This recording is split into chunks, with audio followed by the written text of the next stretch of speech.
the municipality of Dutton Dunwich for April 12th, 2023.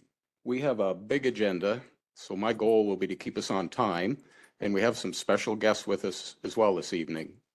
Thank you for that. Clerk Tara, get us started. Moved by Dreyfus, seconded by Droulard, that the meeting of the Council of the Municipality of Dutton Dunwich opens at 5 p.m. All in favor? And that's carried. Does anyone have a declaration of pecuniary interest? I see none. And the adoption of the draft minutes. Clerk Tara. Are there any changes to the minutes? No. Then they are approved as distributed. Thank you. And is there any items not listed on the agenda?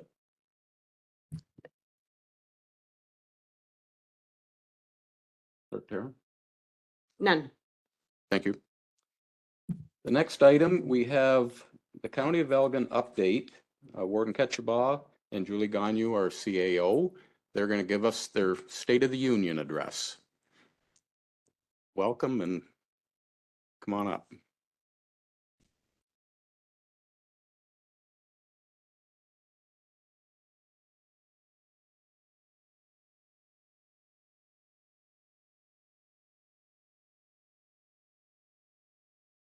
Well, thank you, Mayor Hentz, and thank you for the hospitality. This is the first place where we've been allowed to sit. So thank you for that. Certainly appreciate it. And good evening, and thank you for making time on your busy agenda for this evening's presentation. This evening, Julie and I are going to, together representing, of course, County Council and Administration, provide a brief overview of services and initiatives going on at the county. Over the next couple of weeks, it is our plan to visit all 7 of our local municipal partners in their council meetings. So it's a pleasure to be here this evening. So we can advance the next slide. As part of today's agenda, Julie and I will be highlighting Elgin County's official plan, as well as discussing new and exciting initiatives that are currently underway and some that are nearing completion. This is a great opportunity to review what is going on at Elgin County and to hear from you what your local priorities are. The next slide, please. As you know, the arena or the demanding arena of municipal politics requires that we be up to date on issues and have the insight to manage resident and stakeholder expectations while delivering on strategies and commitments in a relatively short period of time. This is a tall order, and we're all in it together. 2023 so far has been a very busy year, as I'm sure it has been very busy for your council as well. We have witnessed many changes on our local councils, worked through orientation, and then focused on budgets and legislative changes. For me, this has been a particularly busy year, serving both as mayor of Bayham and warden of the county. And even though the year is relatively still young, so to speak, we're early in the year, the county has made some significant decisions moving forward, which has helped set the stage for success, for sure. We have made some critical decisions on service enhancements, as well as some service efficiencies. And we have approved and adopted our 2023 budget. Through this evening's presentation, I hope that we will leave the impression with you that we're on track to having a really good, if not great year. Next slide, please. Elgin County's strategic plan has served as a roadmap for our expenditures and services since 2020. The current strategic plan was due to expire in 2022, but County Council has decided that the plan is still relevant to today and has continued to guide our work thus far. And we will still use this going forward until Council has the opportunity to revise its plan later this fall. Now, our strategic plan and the focus that it provides us has helped and will continue to guide our work for now, and it's based on 3 pillars. The first is to redesign how we respond to community needs in a creative, sustainable way. and to be the place where people want to live, work, and play, and to make responsible financial decisions. Next slide.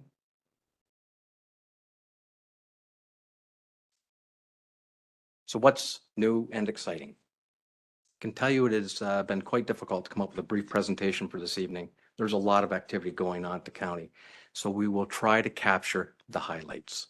So moving on, next slide.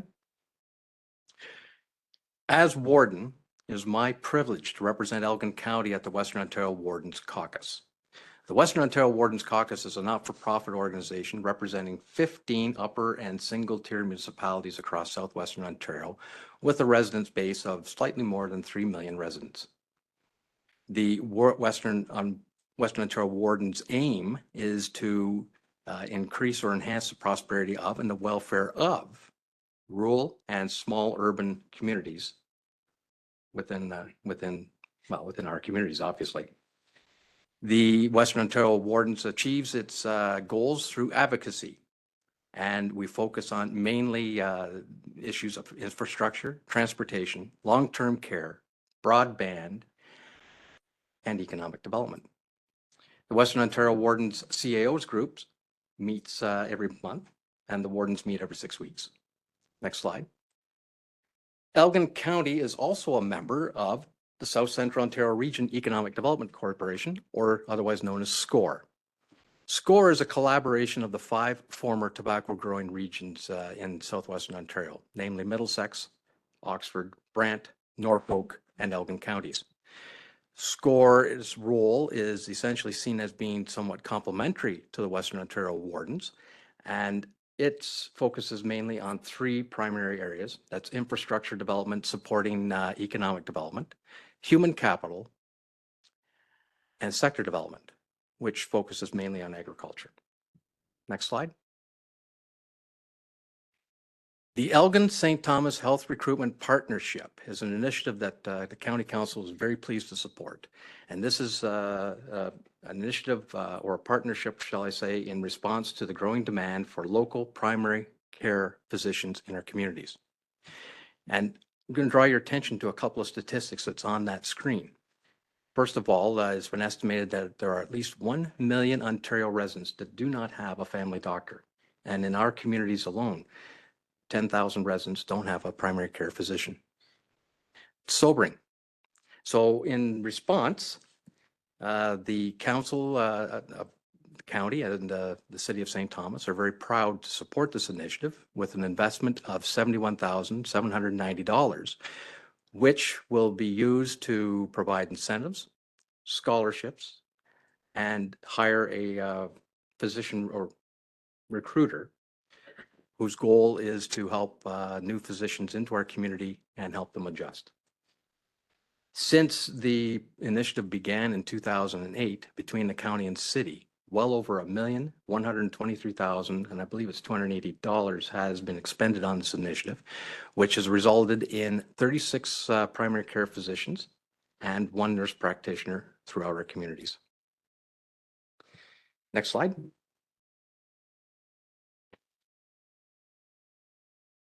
Community grant program. County Council is pleased to offer eligible nonprofit community groups and supplementary funds to strengthen the responsiveness, effectiveness, and resilience of services, agencies, festivals, and events in Elgin County. In 2023, Elgin County will invest $72,900 in both established and emerging community programs and events that meet the identified community need to build capacity and support the county's strategic plan. The program is administered through the Rural Initiatives and Planning Advisory Committee, and over the past several years, it has been well, if not oversubscribed. And this is a good indication that groups out there are well aware that this funding exists. If anyone on this council knows of any group that might qualify or should be applying to this group, then please direct them to county staff or direct them to our website. Next slide. Construction is well underway at the administrative building to invest in new elevators, lighting, and washrooms. the $2.9 million investment. And it seems like a pricey one, but it's required, again, to improve the aims of accessibility for our building and for staff. Just as a point of interest, keep in mind that the elevators are the first 100 that were inspected by TSSA in the 1930s. And of course, I've never been stuck in them, but I understand others have. And so we are looking forward to project completion in 2024. The next slide. A top priority for County Council is to engage our community, and we're trying in a variety of ways to connect with our residents. We're being more active in the community. They're hosting more public information events, issuing surveys, and leveraging social media in attempts to engage better with our residents. We also have a dedicated landing site on our web page called Engage Elgin, where councilors, staff, residents, community partners, and businesses can share ideas that will make Elgin County a better place to live, work, and play. We use Engage Elgin to share updates on new programs and services and collect community feedback to inform projects, policies, and initiatives. And I'm going to invite Julie to carry on the presentation from here.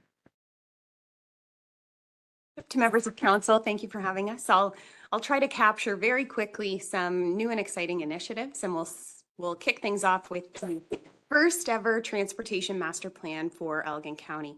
This is a comprehensive master plan that maps out roadways, critical infrastructure, next steps and actions associated with the maintenance of our critical infrastructure.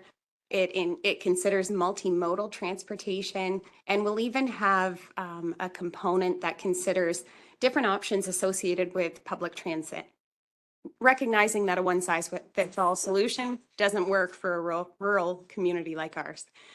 So for many of these initiatives, we have captured the link at the bottom of the slide for anyone who's joining us online and for members of council to find more information on these specific initiatives. Next slide. We are excited to be well underway for the Terrace Lodge redevelopment project. This is one of the largest projects we've undertaken at the county in decades. It's a $36 million renovation or redevelopment of the existing 100-bed home in Malahide Township. We have almost completed phase 1 of construction and expect that in the very near future we'll be moving a number of residents into the redeveloped space, which is a huge milestone for us. We expect that the next 2 phases will be completed by 2024. And of the $36 million investment, the province's share is about $17 million. So we're very fortunate to have partners at senior government here. Next slide, please. In keeping with the Terrace Lodge redevelopment project is a very important committee, and Councillor Droulard is very familiar with this committee's work, but this is the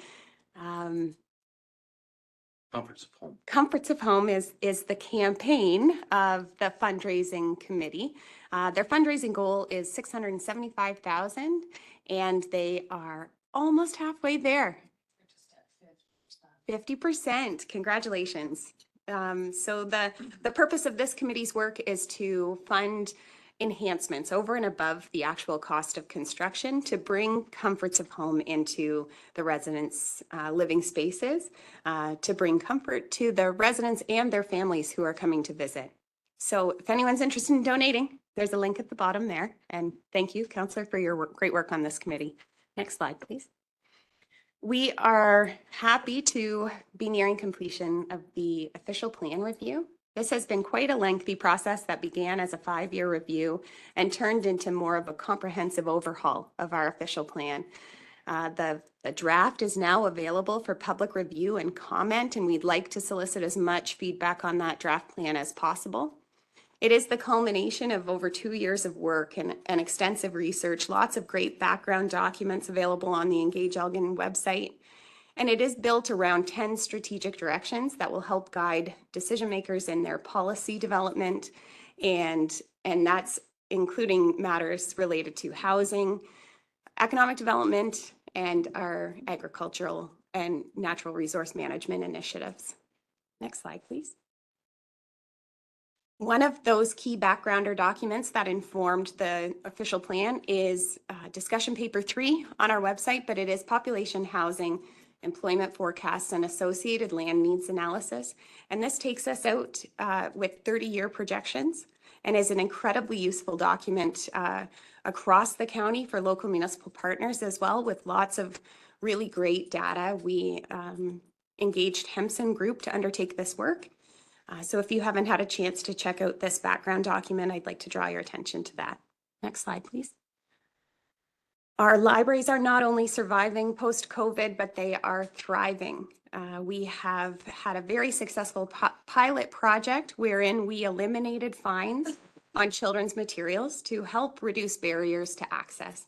So we found that some families they stopped using the library because they had overdue books and fines associated with that. So by eliminating fines, we've been able to welcome people back to the library, and we'll be moving on with a phased approach to eliminate fines altogether over the next few years. So we're proud of this initiative. Next slide, please. So the next infographic shows you how well our libraries are doing now. We have over 11,000 active users, which for our population base is really great. Last year, we had a campaign where we tried to solicit new members to join our libraries, and we were successful and had over 1,800 new users. Total circulation last year was over 278,000 materials. So an incredible partnership that we have with our local municipal partners, wherein you provide the space and we provide the service. So thanks for your partnership. Next slide, please. Investing in Elgin. So on March 28th, Council approved its 2023 operating and capital budgets for a grand total of $92.6 million. For this year, our residents can expect a 3.76% increase on their municipal property taxes to cover off county services, including county roads and critical infrastructure, paramedic services, library services, community planning, and our 3 long-term care homes, plus more. We have about 25 different service areas. Homeowners will see a slight increase of $23.88 for every $100,000 of assessment. Some budget highlights: it's predominantly a maintenance budget. It does include a non-union salary increase of 2.5%. It recognizes that there are tough economic times out there and the high inflation rates. And so as a result, we found some means by which to cut some costs. We have enhanced ambulance services to switch out an emergency response unit in the municipality of Bayham to a full transport capable ambulance. And the budget does include ongoing investment in transportation and critical infrastructure, though I do know Council did defer a couple of projects in an effort to keep tax rates affordable. Next slide, please. Community paramedicine is something that we've long wished for. In fact, my whole 6 years in Elgin County, every year I've applied for funding, and we were finally successful last year in achieving 100% ministry funding for this incredible program. So starting March 1st, eligible residents in Elgin County and the City of St. Thomas can receive community paramedicine services in their home. And this is a referral-based program put in place to serve those folks in our community who are waiting for a spot in our long-term care homes. So far, response has been great, and it helps save unnecessary trips to the hospital, which often degrades people's health over time. So more to come on this very new program, but something that is worthy of celebration. Next slide, please. We haven't lost sight of the need for broadband and internet connectivity across our communities. So we did engage IBI Group to do an intensive evaluation of our current state of internet connectivity, internet providers across the county. That plan is available on our website. Resulting out of that plan, the Connectivity Committee developed an advocacy plan, and work is well underway to support that advocacy plan.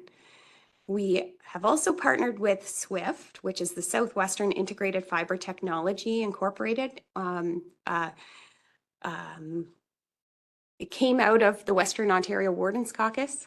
So this was some of the great work that Western Wardens has done to expand broadband services in specific to Elgin, over 1,100 locations, and mostly in West Elgin, Dutton Dunwich, and the township of Southold. So great for your communities. And SWIFT partnered with Northern Frontenac and ATEL to complete that work. As well, in 2021, new legislation was passed and additional funding to support broadband across Ontario was announced. And so we can expect that ExploreNet, who was the successful proponent for Elgin County, will start rolling out work to resolve any broadband challenges across the county. So we're closely tracking the progress of that provincial initiative and happy to report back as more information is available. Next slide, please. Our economic development and tourism team is doing really incredible work. We're seeing lots of new and exciting initiatives coming out of this department, including a refreshed visitor's guide with a QR code for anyone who isn't interested in a paper copy anymore. They can download that right to their phone. So if you haven't seen this visitor's guide, we can make sure that you get a copy of it. Next slide, please. The Economic Development and Tourism team will be launching a community engagement project later this year, and this project will see boots on the ground and staff visiting local businesses to better understand their needs in order to help them retain their business in our communities and create jobs. This initiative will help build relationships with existing businesses and strengthen our community's capacity to successfully navigate anything negative that comes their way. The team will help resolve any immediate concerns that the businesses bring forward. And all the while, the team will collect data that will help inform an action plan that will be rolled out across the county to help increase our competitiveness and enable business development. We have a very successful Elgin Incentives program, which is a community improvement plan, where Elgin County invests $80,000 a year in this plan. Funding is available in the amount of up to $15,000 for commercial and agricultural business improvements. And we've often been oversubscribed for this program as well. But it has helped a number of Elgin County businesses achieve their goals of facilitating and improving neighborhood and designated areas, stimulating economic growth and development, assisting property and business owners with necessary repairs and redevelopment projects, as well as raising awareness of their local needs and priorities. So great success through this program. Another exciting guide that was just presented to Council on Tuesday is the Savor Elgin Guide. So this guide is being redesigned to help highlight our signature culinary experiences that are across Elgin County. And again, to reach a wider audience, we also have that QR code where individuals can just scan it and put it on their phone. Next slide.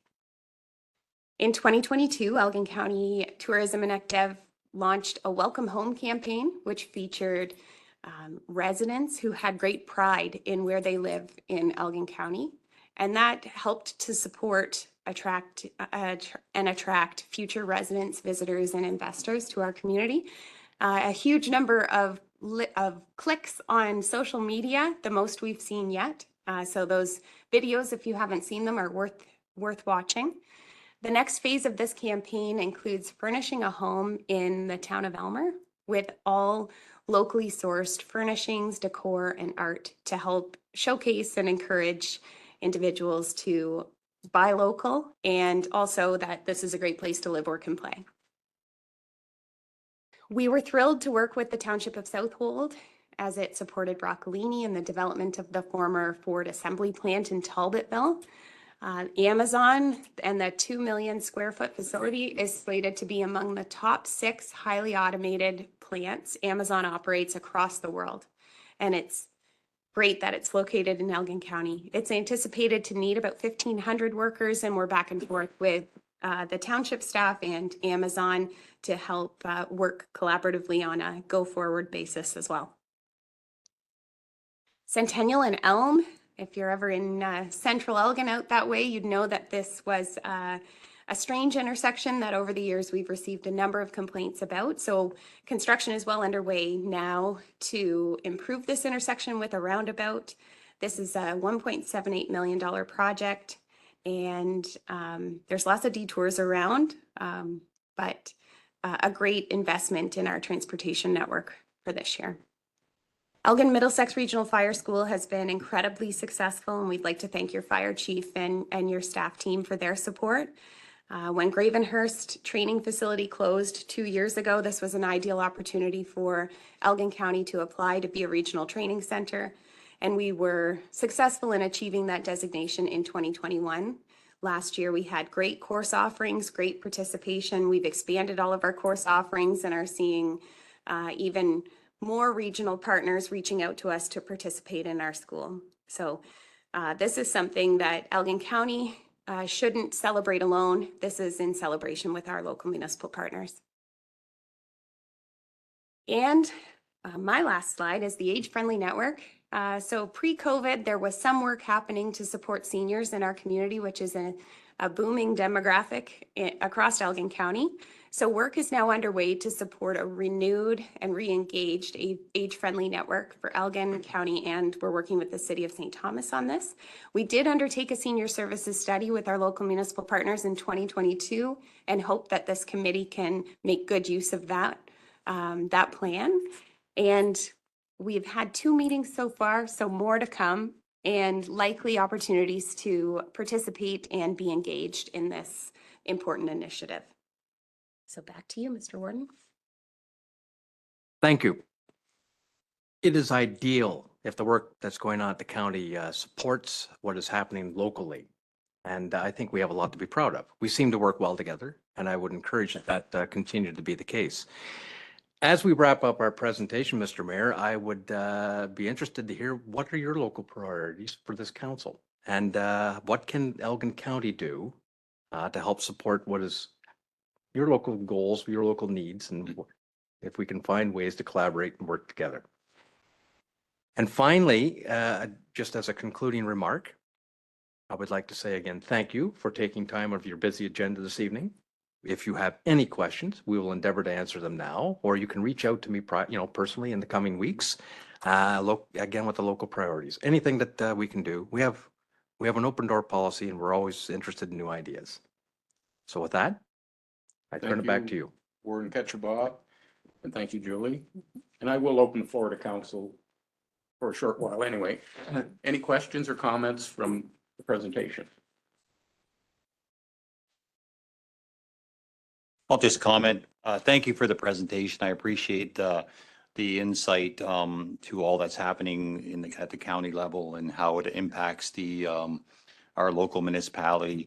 I appreciate that we're able to work with the economic development and tourism. I've worked closely with Carolyn on a lot of different things, and we're actually stepping up our game a little bit this year. So I commend you in your efforts to make this happen, and I like the initiatives that are going forward with the boots to the ground attitude, because it works. So I would say keep up the good work in that department. So thank you.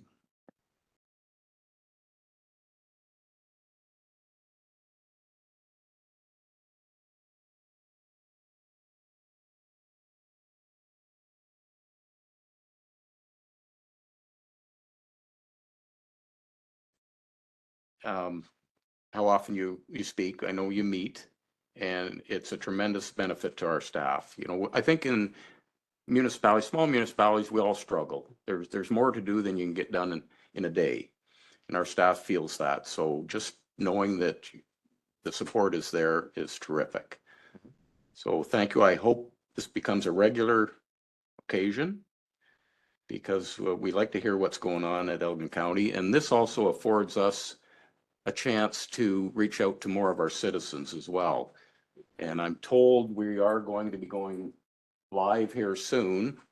Not yet, but we will. So we did our strategic plan, worked on it last night, and it's remarkable how similar they are.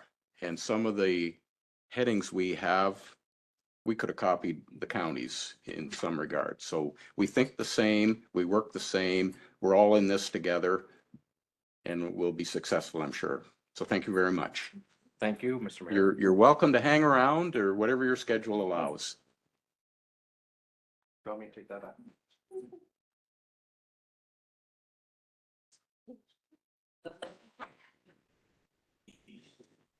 Yeah. luck with your council. Thank you.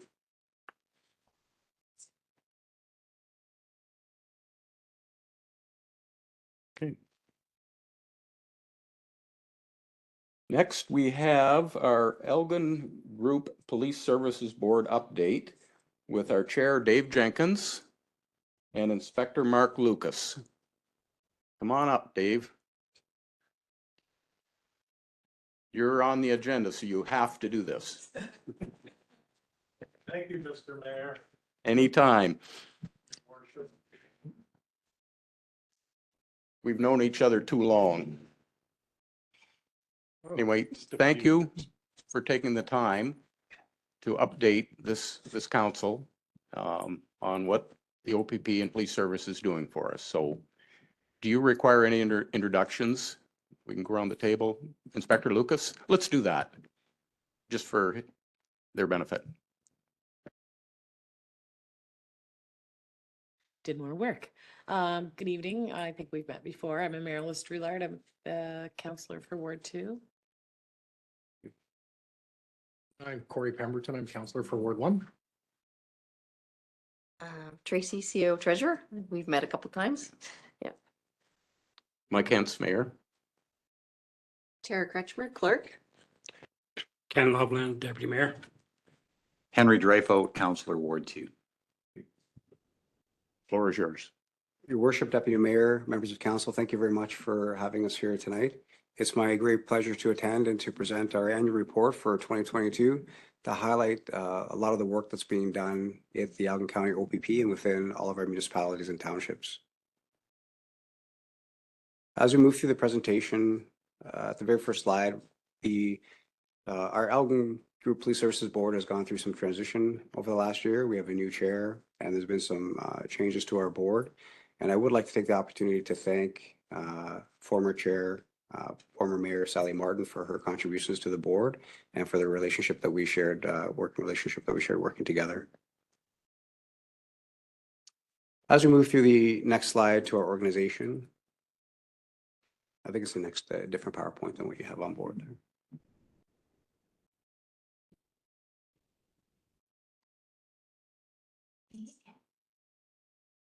That's the one. If you move to the page or the slide that says organization, should be the next one. One more. So that's one there. Our detachment's gone through a transition over the last year. We have completed an amalgamation with the Chatham-Kent OPP. And with that, we've received a number of additional officers and as well as a second staff sergeant operations manager. This is extremely beneficial, not only for the members of the detachment who now have leadership stability moving forward. It's a great benefit to our Elgin County because there's a lot of traffic expertise that we can deploy into Elgin County as needed. Additionally, there's also a marine unit and ATVs, which I know have been some topics of concern previously. As we move to the next slide for the auxiliary unit, unfortunately, our auxiliary unit, although we have a capacity of 14 members, the unit has really atrophied over the last couple of years due to the COVID-19 pandemic. The main reason that auxiliaries like to come out and volunteer their time is to be able to go out on ride-alongs. The pandemic really put a halt to all of that. So at this point right now, we're in a rebuilding phase, really trying to boost our numbers and get our auxiliary program up and running again. There are some good news stories that come out of it. The next slide will showcase one of our officers who was an auxiliary member at the detachment who is now hired on a full-time basis with the Elgin County OPP. In terms of our business planning, we are wrapping up our 2020 to 2022 action plan. This plan was based on organizational priorities and community local priorities, and we're focused on crime, traffic, and other. With respect to other, it was really the focus to generate efficiencies within the detachment. And we've been able to do that by creating a collision reporting center at the detachment to investigate minor property damage collisions. And the benefit of that is officers are available out on the road for proactive policing and high visibility enforcement. Additionally, we've completed a transfer of care protocol with the St. Thomas Elgin General Hospital. And what that means is that we have a MCERT worker, a mobile crisis response team worker, This has generated efficiencies. So when we're dealing with individuals in crisis, we have the relationships at the hospital. So we can be more expeditious in taking the members to the hospital, getting them the appropriate care, and getting our officers back on the road, which is our #1 priority. Our crime management plan, we have a very robust crime management plan in Elgin County. We have a detective sergeant and a fully staffed crime unit, and they are responsible for handling many of the benchmark or serious occurrences that take place within Elgin County. You'll see as I report later on, I'm very happy to report that we don't have significant issues. So if it sounds, it's not as bad as it sounds. We do have a community street crimes unit as well. Their focus is really focusing on investigating property crimes, drug crimes, and more minor offenses in nature. We do share this collaboration with Elgin and Middlesex Detachment, so we have a fully staffed CSCU unit as well. At the detachment, we maintain a traffic management strategy, so we call that unit the Traffic Management Unit, or TMU. These are members that their sole responsibility are to respond to areas that are identified as areas of concern. So we utilize them for focused patrol strategies, for high visibility enforcement. And while we expect all members to be proactive in their enforcement initiatives, this team is dedicated primarily to simply focused patrols and high visibility enforcement. Our community policing committees, we did have a very strong, well-established network of community policing. Again, due to the pandemic, that has suffered quite a bit, and we are also in a rebuilding phase with that as well. And we would like to get that up and running as soon as possible because we truly believe in the importance of police-community relationships, and we do abide by the Ontario mobilization and engagement model of community policing. The next slide talks about what the community mobilization and engagement is. And really, it's just collaborative partnerships with our communities, which is at the core function of policing is police-community relationships. So that is a priority and will remain a priority for this next coming year. We've had some success in terms of our Elgin Community Drug and Alcohol Strategy, elder abuse prevention, mental health and crisis response team, police and hospital transition framework, seniors and fraud scams, and a rapid response group for the Alzheimer's Society. This approach is based on 4 pillars, which focus on prevention, treatment, harm reduction, and justice and community safety. If you move down to the next slide regarding the community safety officer, it's one more down. We have had a transition within our CSO role as well, and Constable Brett Fair is identified as a successful candidate to take forward our media releases and really trying to engage with our community through social media to try to not only generate interest into the activities that are taking place locally, but to inform residents of what types of occurrences are taking place in their communities and towns. In terms of our special projects, I've highlighted the ATV patrols and marine patrols. Those are priorities for me when I arrived at the detachment. Elgin County Detachment did not have bona fide ATVs assigned to the detachment, and yet we have a very robust, well-established ATV trail network in Elgin County. I'm happy to report that we have secured 2 ATVs for the detachment that are deployed wherever they're needed and are deployed on a regular basis. Been very positive feedback that I've received from the community regarding ATV patrols and seeing police out there. And the primary concern is mostly high visibility, not to be ticketing people for enjoying the ATV trails unless there's an egregious offense. It's mostly just for more relationship building. Our marine patrols, we have secured a second vessel now, one that's located in Chatham, one that's here in St. Thomas, and we have the ability to deploy both vessels as needed to support whatever type of marine operations we have, whether it's an overdue boater or a significant missing person search, we have that ability.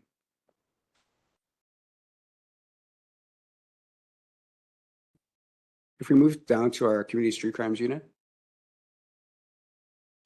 I've highlighted just some of the main occurrences that our CSU has partaken in over the last year, 2022. You'll note that they've investigated over 146 occurrences, executed 133 judicial warrants, charged 104 people, and laid 675 charges. These charges were related to ongoing investigations within our community, such as stolen vehicles, auto thefts, property crimes, break and enters, drug crimes, and a number of seized firearms. Our priority is not only the increase in opioids within Elgin County, but also the prevalence of firearms. And any of these investigations that result in seizures, of drugs and firearms is a win for the police and for the county. Many of these involved partnerships with other OPP assets and resources, including Middlesex CSU, Huron Perth, and Oxford. And it really is a total team approach towards solving these crimes. If we move down towards our detachment statistics, you'll see that from 2018 to 2022, our calls for service have been rising steadily each year. 2020 is the anomaly where we saw a big drop in property crimes, and we attribute that to people being home and not being able to move around freely, which resulted in a reduction in our property crimes. However, 2022 saw a big spike, and I anticipate at the end of this year will be our busiest year yet. I've broken down the calls for service by zone, so you can see where the number of calls are. Central Elgin is by far our highest call volume area, and we attribute that to the tourist area of Port Stanley, where we see a major influx of tourists during the warm summer months. Traffic safety, I touched on that. It is a priority for our detachment, and each year we apply for grant funding for ride check initiatives and focus patrol for festive ride initiatives. We were successful this year, and over 690 static rides were conducted with a grant funding of almost $15,000 to support this initiative. It's an excellent opportunity for our officers to engage with their local policing partners as well, such as St. Thomas Police, Aylmer Police, and London Police. As we move down towards our motor vehicle collisions, from January to December is our busiest, basically the year result. You can see that we have different peaks within that graph. I'm happy to report that we've seen a decrease in our fatal motor vehicle collisions, and our property crime or property damage occurrences have risen dramatically.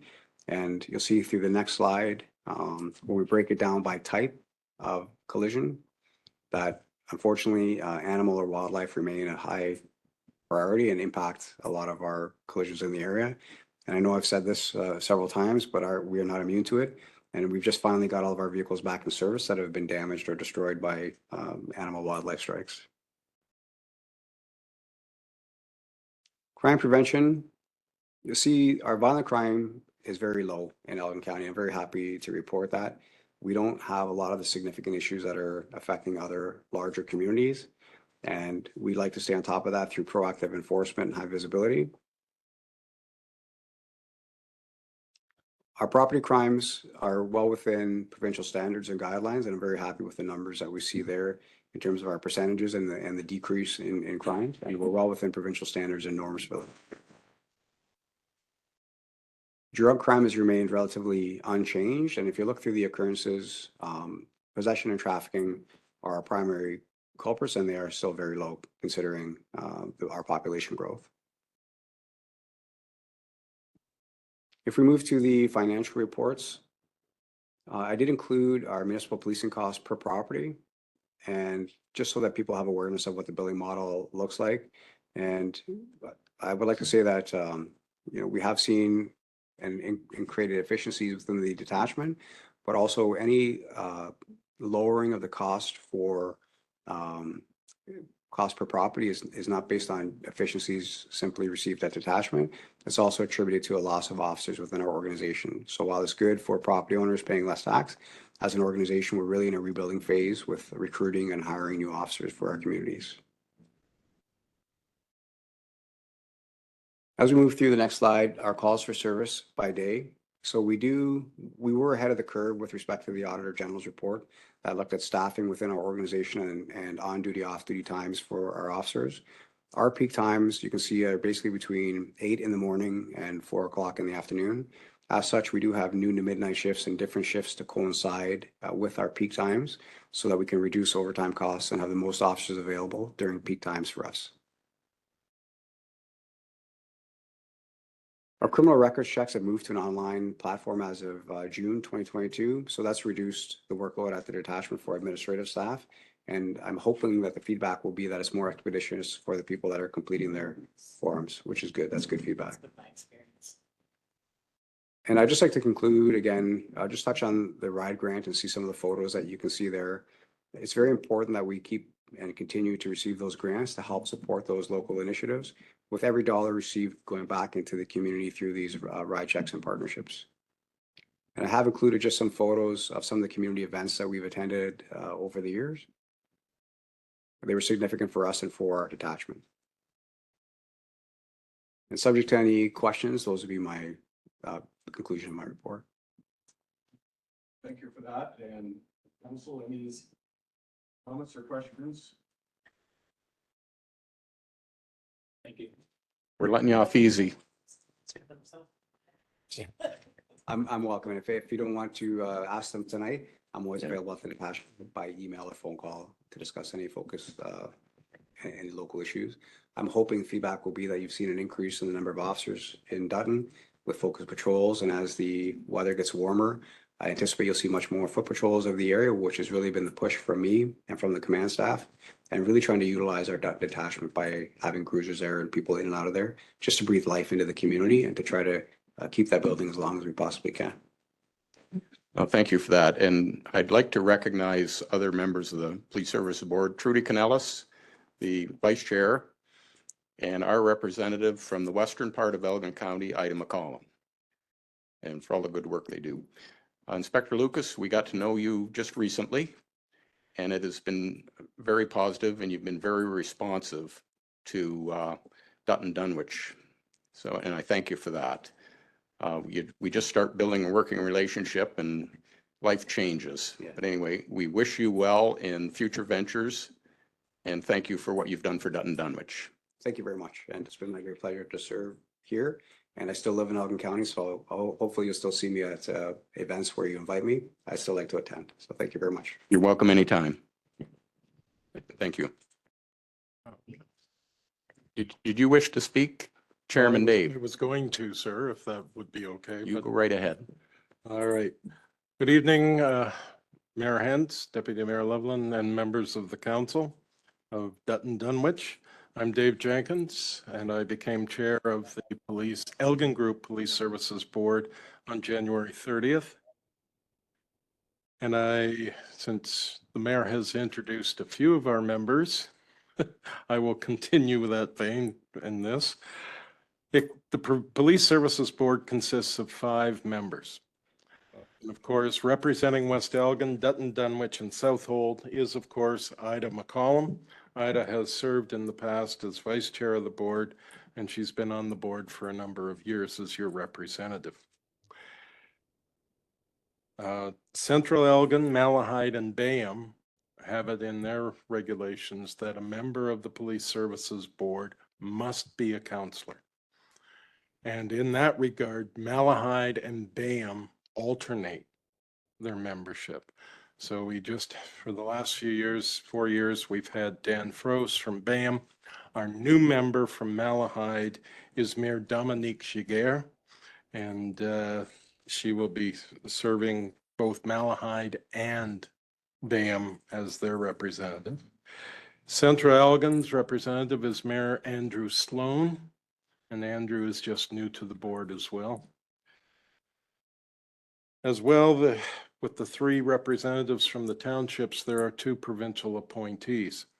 And Trudy, who has already been introduced, Trudy, is vice chair, and Trudy is a provincial appointee and of course active in the Southold Community Policing Committee. When you're a new chair, you get all these terms at you, I'll tell you. So I'm trying to get them all down. As well, myself, I am also a provincial government appointee. I've been on the board for about 2 years and a bit, and am from Malahide, but originally, as we like to confirm, South Dorchester. And that's an area, or that is our committee, and as I say, Trudy is also our vice chair. I may have forgotten to mention that. One of the first things I did as chair on January 30th was ask everyone in our boardroom to please rise for a moment of remembrance, of silence, remembrance, and honor for Constable Greg Percola of the Hagersville Haldeman OPP who was murdered. He was 28 years old, and that was his first day operating on his own. And we did go through with that. And then we had another discussion because the individuals, and one individual alleged, and I have to use that term, alleged to have murdered Constable Percola, was already out on bail, was banned from having any involvement with handguns, and was already had an arrest warrant issued. And we had a discussion on the bail situation here in this country. We did send a letter around to every municipality. And of course, the same letter went to MPP Karen Vecchio and to MP Rob Flack, and also to the Minister of, or the Auditor General, I believe it is, and I believe also the Prime Minister, Carolyn. Anyway, went to Ottawa. As chairman of the board, I'm deeply concerned about the state of Canada's catch and release bail system, which has led to a public safety crisis. And if you look at it, there have been 7 police officers killed in the last 7 months. That's a concern. We recently joined a nationwide demand for changes to the Canadian Criminal Code and other federal legislation related to the bail system. This call for reform comes in response to the tragic shooting of Constable Greg Percella, who was killed by an individual out on bail for firearms offenses with a lifetime ban on owning guns and a warrant for their arrest. We've seen numerous repeat offenders in our area, some having up to 12 separate interactions with the police and judicial system. These offenders have committed significant criminal offenses, including robbery, assault, break and enter, sexual assault, and domestic violence related offenses. Moreover, many of these individuals have demonstrated previous violence, and monitoring them out on bail with conditions can be a drain on our police resources. Earlier this year, we issued a press release to help raise awareness in the community on this important issue. We believe that legislative reform is needed to address the bail process with respect to violent, repeat offenders and firearms offenses and charges. We are committed to working with our justice system to ensure that we have a safe community for all. And I think our police officers do have the right to go home at the end of their shift to their families safely. If you have any questions about bail reform or any other police service board matters, please don't hesitate to reach out. And I forgot to introduce Carolyn Cron. Carolyn, back behind me here, is our Secretary of the Police Services Board and our administrator. And Carolyn has some updates she would like to share with you, but if anyone has any questions, I'll take those first. See any questions at this time? So Thank you.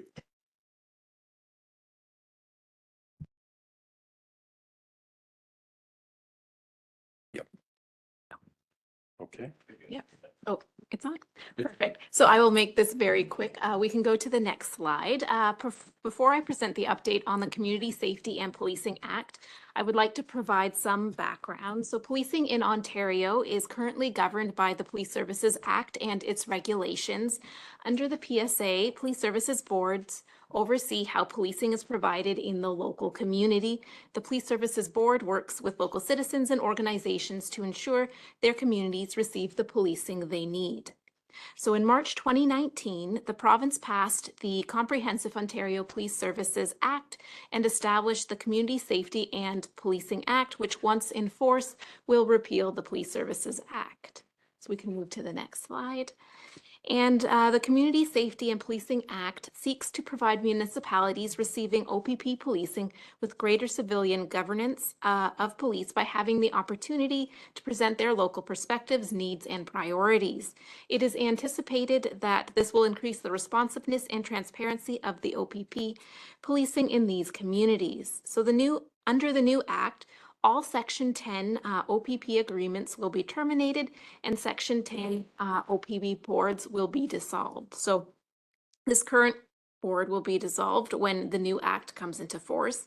So an OPP detachment board will be established in place of the current Police Services Board, and Section 10 municipalities were required to submit an application to the ministry on their preferred composition of the new detachment board. This was submitted in 2021. June of 2021, and we applied for a status quo board, so keeping the same composition. We are still waiting to hear back from the ministry. Some municipalities have started to hear back, and we anticipate that we will hear back from them shortly. So if we move to the next slide, what will happen once we do hear back from the ministry and once the Community Safety and Policing Act is in force, the new board will be formed, and that will involve each participating municipality passing a bylaw, just like they did when the first board was formed. Members will be appointed to that board, and then a budget will be established. A part of that budget will be a review of board member compensation, which was previously requested by some of our participating municipalities. So that is a quick summary of what's happening with the Community Safety and Policing Act, and I would be happy to answer any questions. Any question for Carolyn? No, it seems so long ago that we asked for the status quo, and I'm glad for that update, Carolyn. We kind of lose track of that sort of thing. It's been so long. So thank you for that. Okay. You're welcome to hang around and watch the proceedings, but I know everyone has a busy schedule. So thank you very much for the presentation.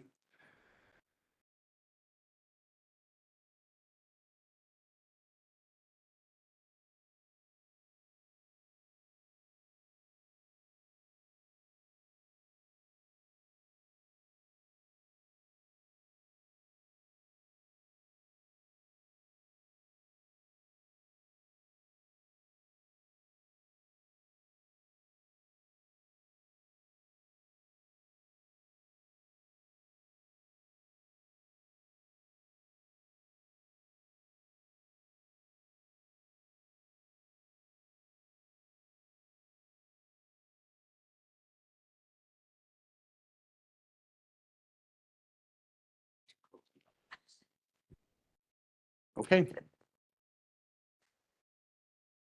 Can everyone find a chair back there? There's some more in the corner. Let's keep going. Number 7, the Public Works Department, Manager of Roads and Facilities Monthly Report. Is there any questions or comments on that? I see none. Clerk Tara, please.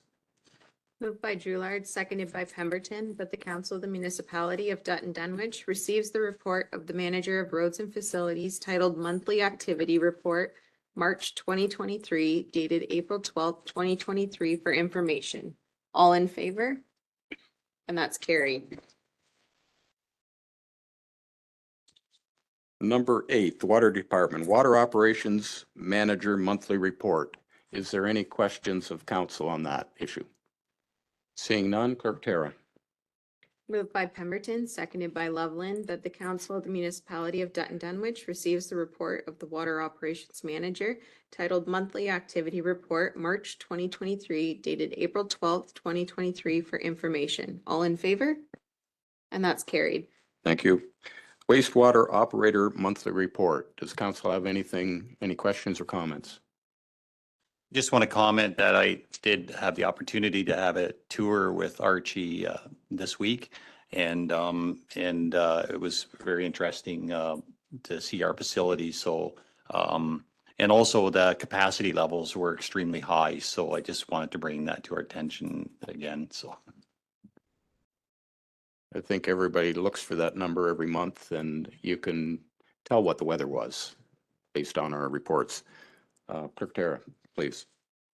Moved by Loveland, seconded by Dreyfus, that the Council of the Municipality of Dutton Dunwich receives the report of the wastewater operator titled Monthly Activity Report, March 2023, dated April 12th, 2023, for information. All in favor?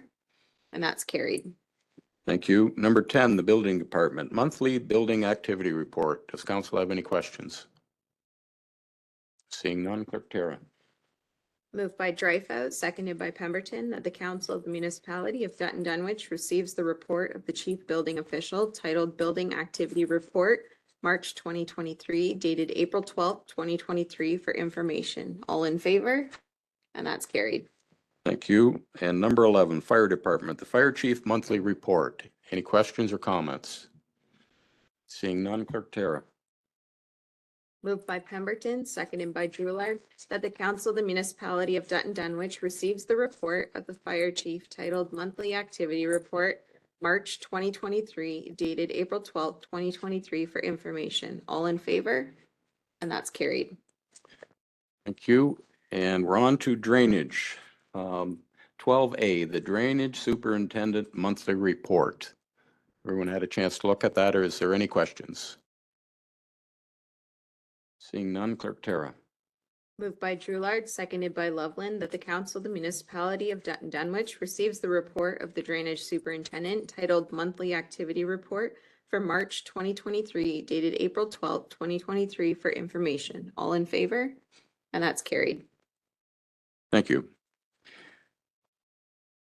Now, the next item is a meeting to consider the report at approximately 6 p.m. It is 6:01, so we're doing pretty good. Clerk Tara, if you could get us into the meeting, please. Moved by Loveland, seconded by Pemberton, that the meeting to consider the engineer's report for the Dunwich Dutton School Drain and Gordon Campbell Drain opens at 6:01 p.m. All in favor? And that's carried. Thank you. This is the meeting to consider the report for the Dunwich Dutton School Drain dated March 9th, 2023. That was submitted to council by the engineer John Spreet of Spreet Associates. The purpose of this meeting is to allow the landowners and other affected parties to be given the opportunity to voice their concerns relating to any aspect of this report. I would ask that any affected parties present please make us aware of your attendance now for the record. Clerk Tara, do we have a written document or? There is an attendance sheet in front of the TV there for anybody that's here for this drain. Okay, just pass that around, please, and take care of that. Matters dealing specifically with assessments, including where any land or road has been assessed too high or too low, any land or road that should have been assessed but has not been, or the land use was not duly considered, will be dealt with by the Court of Revision at a date to be determined after the passing of a provisional bylaw. Was everyone notified of this meeting to consider the report of the engineer in an appropriate way that were required to be notified under the Drainage Act? Yes, on March 30th, 2023, all landowners and affected parties required to be notified under Section 42 of the Drainage Act were sent by regular mail notice of the date and time and location of this meeting. The notice included a copy of the report of the engineer for the Dunwich Dutton School Drain dated March 9th, 2023. Thank you. I would ask that engineer John Spreet present his report.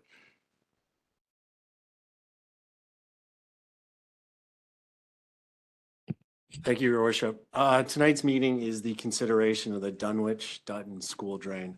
I should start with the title. It's not Dutton Dunwich School Drain because the historical name of this drain was the Dunwich Dutton School Drain, so we kept it the same. So this meeting is a Section 78 report. It is come about as a request by Agris, who are redeveloping their property, and the Thames Valley School Board.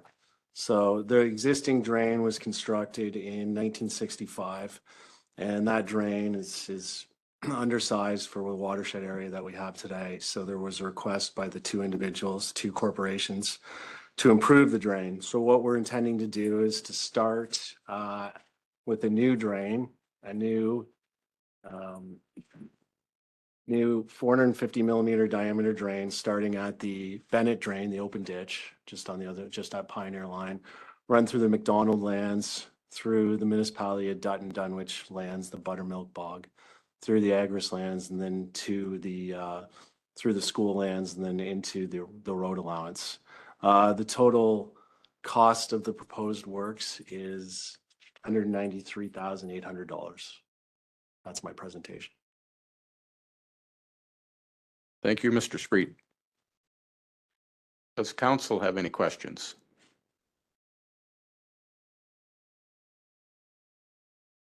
See none from council.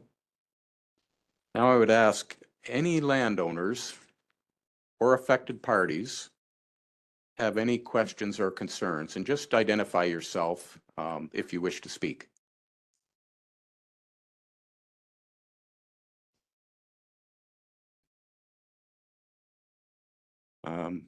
I see no one stepping forward.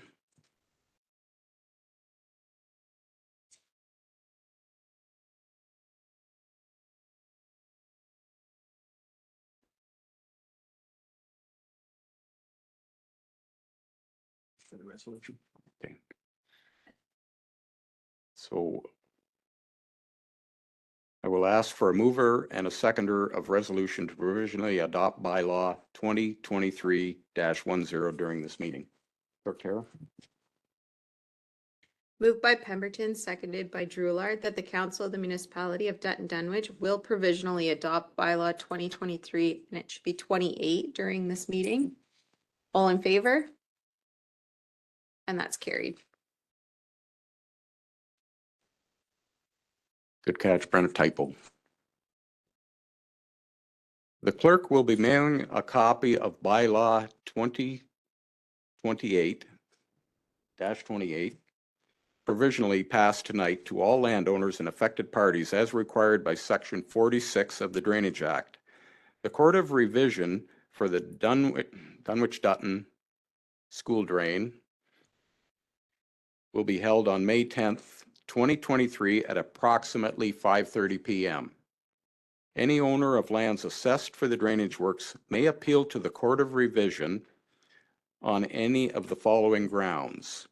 Any land or road has been assessed an amount that is too high or too low. Any land or road that should have been assessed and has not been assessed. Due consideration has not been given to the use being made of the land. By written notice setting out the grounds of the appeal at least 10 days before the first sitting of the Court of Revision to the Chief Administrative Officer Clerk of the Municipality of Dutton Dunwich. And further, under Section 48 of the Drainage Act, any owner of land or any public utility affected by a drainage works may appeal to the tribunal on other aspects of this drainage works, and in every case, a notice of appeal shall be served within 40 days of the mailing of the provisional bylaw with the clerk of the Municipality of Dutton Dunwich. A fact sheet titled Drainage Act Appeals, the forms required to fill an appeal with regards to this drain are available on the OMAFRA website and upon request from the municipality. If you have any questions regarding this drain or any other municipal drain in the municipality of Dutton Dunwich, please contact our drainage superintendent, Brent Clutterbuck, at the municipal office. Or Tara. Just go into the next one. Oh, okay. Just carry on.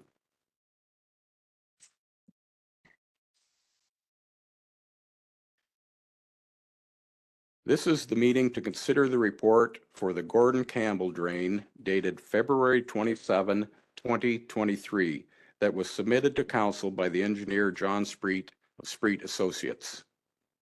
The purpose of this meeting is to allow the landowners and other affected parties to be given the opportunity to voice their concerns relating to any aspect of this report.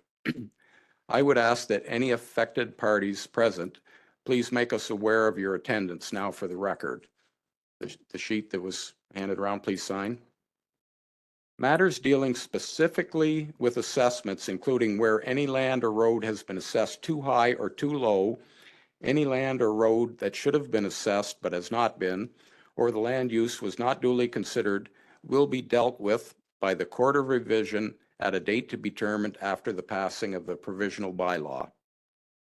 Was everyone notified of this meeting to consider the report of the engineer in an appropriate way that were required to be notified under the Drainage Act?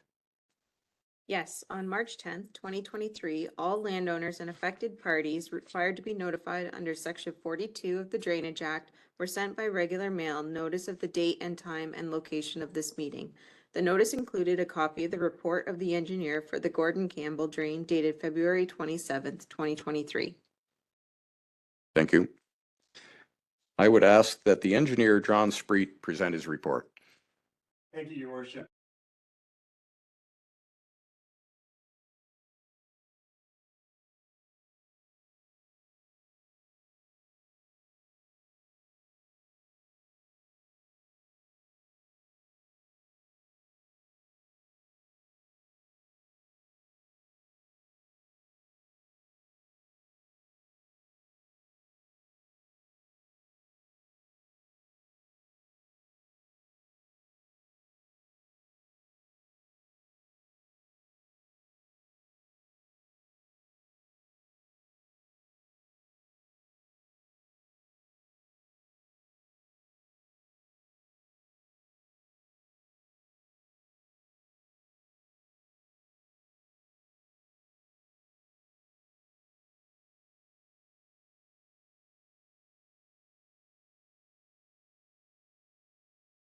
Thank you.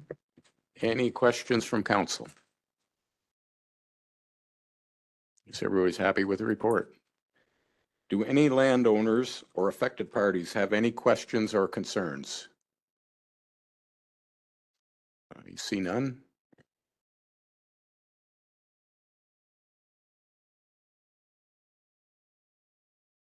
I would ask for a mover and a seconder of resolution to provisionally adopt bylaw 2023-29 during this meeting. Clerk Tara. Moved by Drulard, seconded by Dreyfus, that the Council of the Municipality of Dutton Dunwich will provisionally adopt bylaw 2023-29 during this meeting. All in favor? And that's carried. Thank you. The clerk will be mailing a copy of bylaw 2023-29 provisionally passed tonight to all landowners and affected parties as required by Section 46 of the Drainage Act. The Court of Revision for the Gordon Campbell drain will be held on May 10, 2023 at 5:30 p.m. An owner of land assessed for the drainage works may appeal to the Court of Revision on any of the following grounds. Any land or road that has been assessed an amount that is too high or too low. Any land or road that should have been assessed and has not been assessed. Due consideration has not been given to the use being made of the land.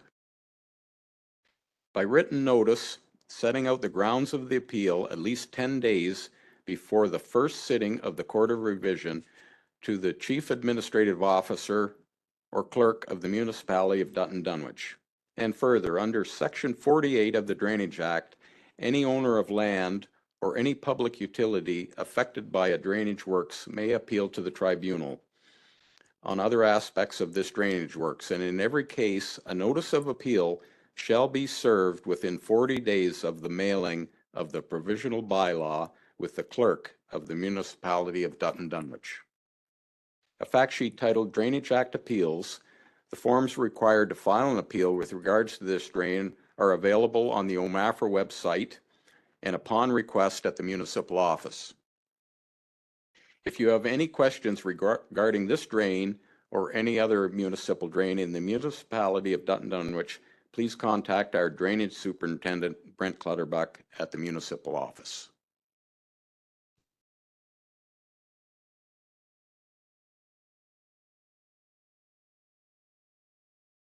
Clerk Tara. Resolution, please. Moved by Dreyfus, seconded by Pemberton, that the meeting to consider the engineer's report for the Dunwich Dutton School Drain and Gordon Campbell Drain closes at 6:14 PM and the regular meeting reconvenes. All in favor? And that's carried. Do you have another one? Okay, still under drainage. Thank you, John. 12C, a petition to abandon a portion of the AA patent, excuse me, patent drain bylaw 1808. Brent, do you want to speak to that? Your worship, my report's before you. I have nothing to add. Does council have anything to add or questions? Okay. Clerk Tara.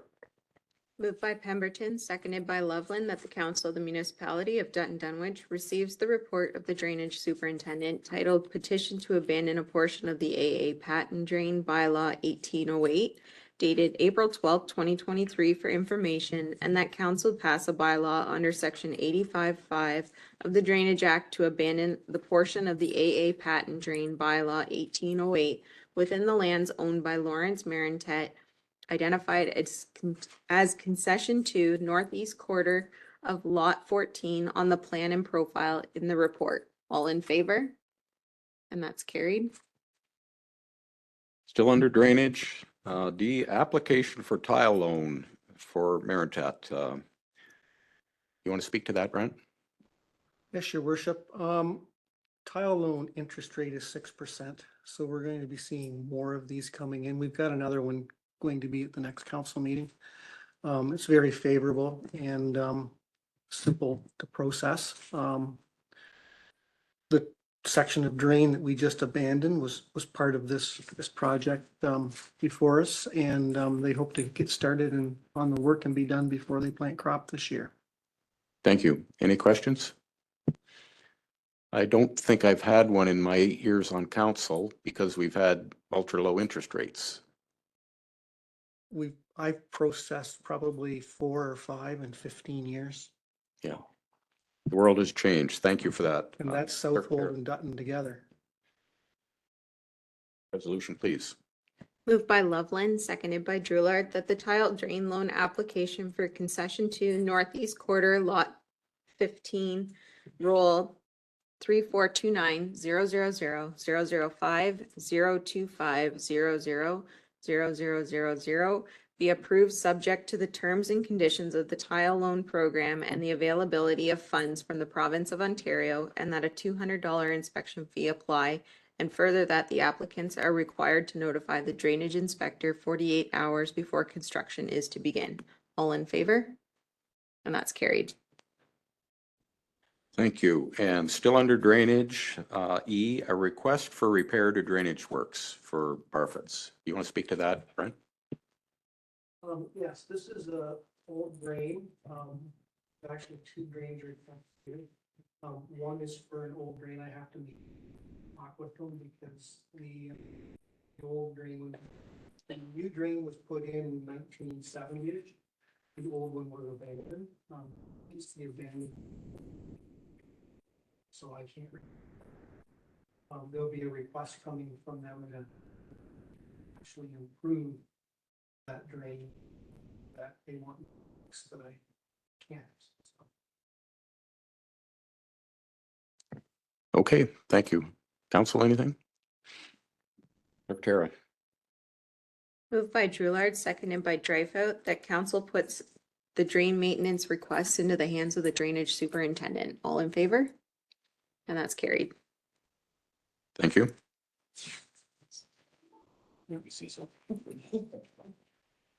Next.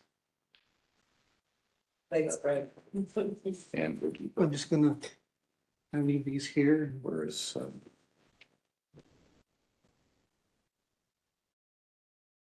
do that in this one? Just so council knows, we're just hoping to change the order of the agenda here. I'll give me a few moments.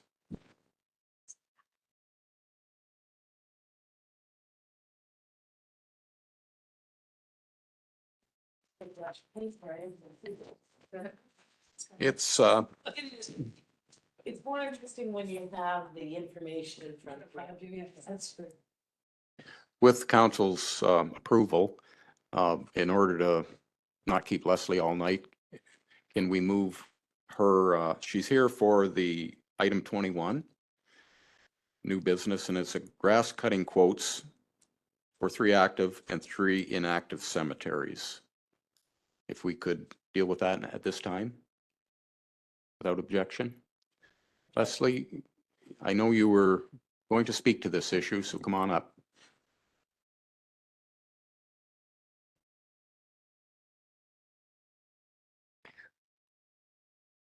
Is it on, Tara? My recommendation to council was to keep our staff cutting the grass, but I think I'm hearing different things this week. Just expand on that. I know we spoke and you had your thoughts on it, so please share that with Okay, council. so last year, I didn't really pay an awful lot of attention to what was happening on the grass. And I didn't see the guys' schedule and how they were cutting grass. But this year, I kind of wanted to get a handle on that to see how, what they're doing, how long it takes them. Nobody has specific hours of how long it's taking them to cut, how long it's taking them to trim in each cemetery. And I think really we need to get a handle on that even before we outsource it, because we don't know really how long it takes. You can estimate by, taking the land size, and there's monuments to consider. There's the size of the equipment to consider, and all that needs to be looked at, I think, before we just take it and say to somebody else to cut the grass. Okay, council, any comments? I guess I was the one who asked for a bit more information, so we had some comparison, and if we don't have good information, then I don't have a problem with waiting for another year until we get that, so. Anything further from council? I think this is an exercise that's probably long overdue. There were issues in the cemetery and they revolved around the grass cutting. Leslie and I spoke to this, and it's about training our young people how to properly run a lawnmower and cut in a cemetery. I had a number of issues and complaints that people visit their loved ones after we've cut the grass. And it's embarrassing. I don't know, I have another word, when their stones are covered with wet grass, it is scalped in front. They're hitting these supposed to be ground level markers. There's a number of them. Not only does that damage the cemetery, it's hard on our equipment. So Leslie is going to spend some time with these people, and it's long overdue. Train them how to cut grass in a cemetery and be respectful. So I think it's a win-win. We'll get valuable information after this season that we could go out to tender with a reasonable expectation of costing on this thing. And there's also scheduling we discussed. I come to find out that they'll be sent out to cut the cemetery and get half done or a quarter done and be pulled off to something else. That's not productive. That's not efficient. And it's just about scheduling. So we're going to hold our staff accountable to get this job done and get it done properly. So if everyone's in agreement, Councillor Doulard. I just have one question. You may not have the answer to this. Is this primarily being done by the summer students, the cutting of the grass? And the reason I'm asking that is because I'm thinking, okay, Leslie's gonna spend a lot of time training them, but we don't get a lot of return. We get some return of summer students, so that training will be something we have to consider, that training time, if that's who primarily is cutting the grass.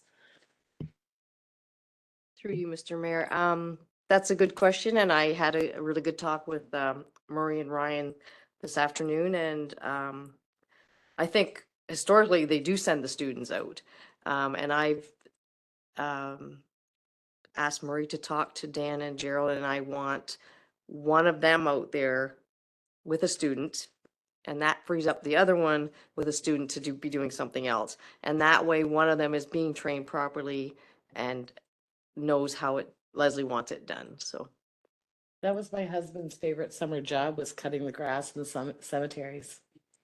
Go ahead, Leslie. If I could just speak to that, most times when you hire university, college students, if you've trained them, retention can be, they can come back the next year and 2 years. And if they have good training and they have a positive experience, they will come back the next 3 years. And then that's a win-win for us, right? Because then if you have one that goes on, you've got this student 2 years trained, 3 years, he's bringing on the new guys and they're all learning and they're learning properly.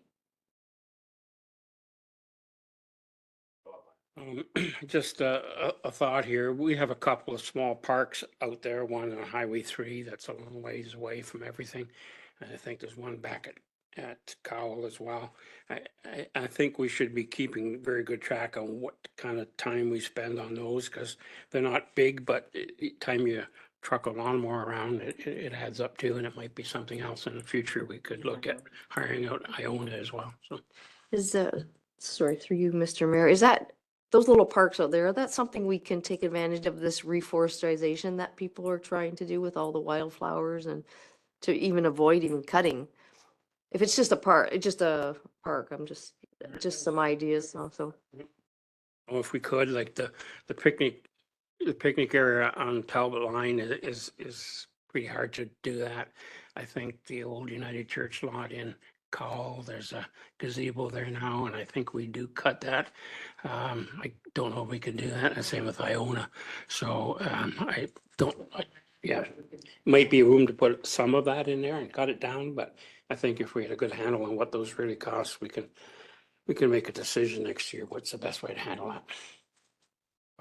that? Just a quick question here, because the report indicates that we received that we are going to recommended that we cut the majority, and we're the students or whatever, and there's going to be a portion of it contracted out, or what are we doing? Are we 100% looking after it completely ourselves? So we're doing it 100%. Okay. Go ahead, Leslie. Ken, I was just going to say that if we look at the cemeteries in conjunction with those parks, as we send those students out, we can do, to that end of the county, then we're not duplicating where we're sending everybody. We can tie those all in. So we're dividing the municipality into sections with the cemeteries and the parks all looked at in the schedule. I just make the comment, when you look at the low bid for Fairview, $450, that's a lot of work for that much money, and I'm sure it's costing us more to do it ourselves than that. I did do a quick calculation this afternoon, and it was roughly 30,000, just shy of 31,000 when you take in the wages, the equipment, and so. To be honest, that 450. That was for all cemeteries. Yeah. The 30, yeah. When yeah, I was so, looking at that 450 for Fairview, I was like, well, that makes me a little nervous. yeah. To be honest. And that's always something you run. I know in the past, history lesson again, but I know you get too low a bid, you get too low a job, so. Okay, I think we're on the right track, and it's not only training. A few years ago, we took an engine out of a lawnmower. Lack of checking the oil and that sort of thing. So training goes to that extent as well. And sometimes we overlook that. So thank you, Leslie. Anything further from council? Okay. Clerk Tara. Moved by Dreyfus, seconded by Loveland, that the council of the municipality of Dutton Dunwich receives the report of the cemetery administrator titled Grass Cutting Quotes for 3 active and 3 inactive cemeteries dated April 12th, 2023 for information, and that council directs staff to continue to complete grass cutting at municipal cemeteries with a 9-10 day cutting schedule. All in favor? That's carried. Okay, was there anything else on this agenda, Leslie, you wanted to speak to? Okay, thank you. Okay, we're going to get back on script, and We're going to deal with the planning department. 13A is an application for severance E9/23 at 8846 Homestead Road and vacant land on the east side of Homestead Road in the municipality of Dutton Dunwich for Robert Cole and Crystal Lukings. I see we have our planner Tracy with us. I'm going to hand it over to you, Planner Tracy. Yes, thank you very much through you, Mr. Mayor, and to the members of council. So this is an application for a severance for the Land Division Committee. A severance application was submitted by the owners of the property. Now, Dutton Dunwich does have a new bylaw that delegates authority to administrative matters to municipal staff, which includes the reviewing and providing comments to the LDC. So that's something new. However, the planning department will bring in any applications that may be contentious to council for recommended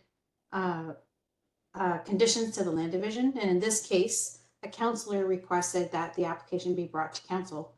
So the application is on a parcel that is made up of two lands located, one on the east side of Homestead Road and one on the west side of Iona Road. Essentially, it's an application that's going to swap some land. It should be noted that the existing dwellings do have their driveways onto another property.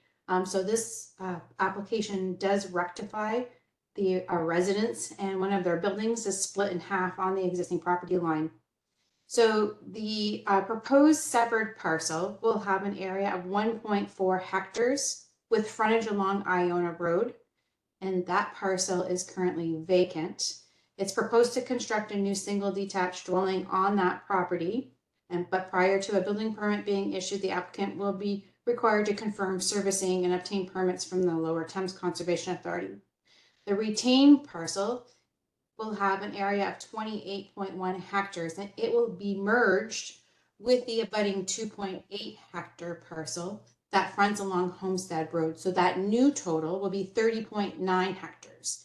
And that parcel is being used for agriculture and will be attached to that single detached dwelling with that private water and septic systems.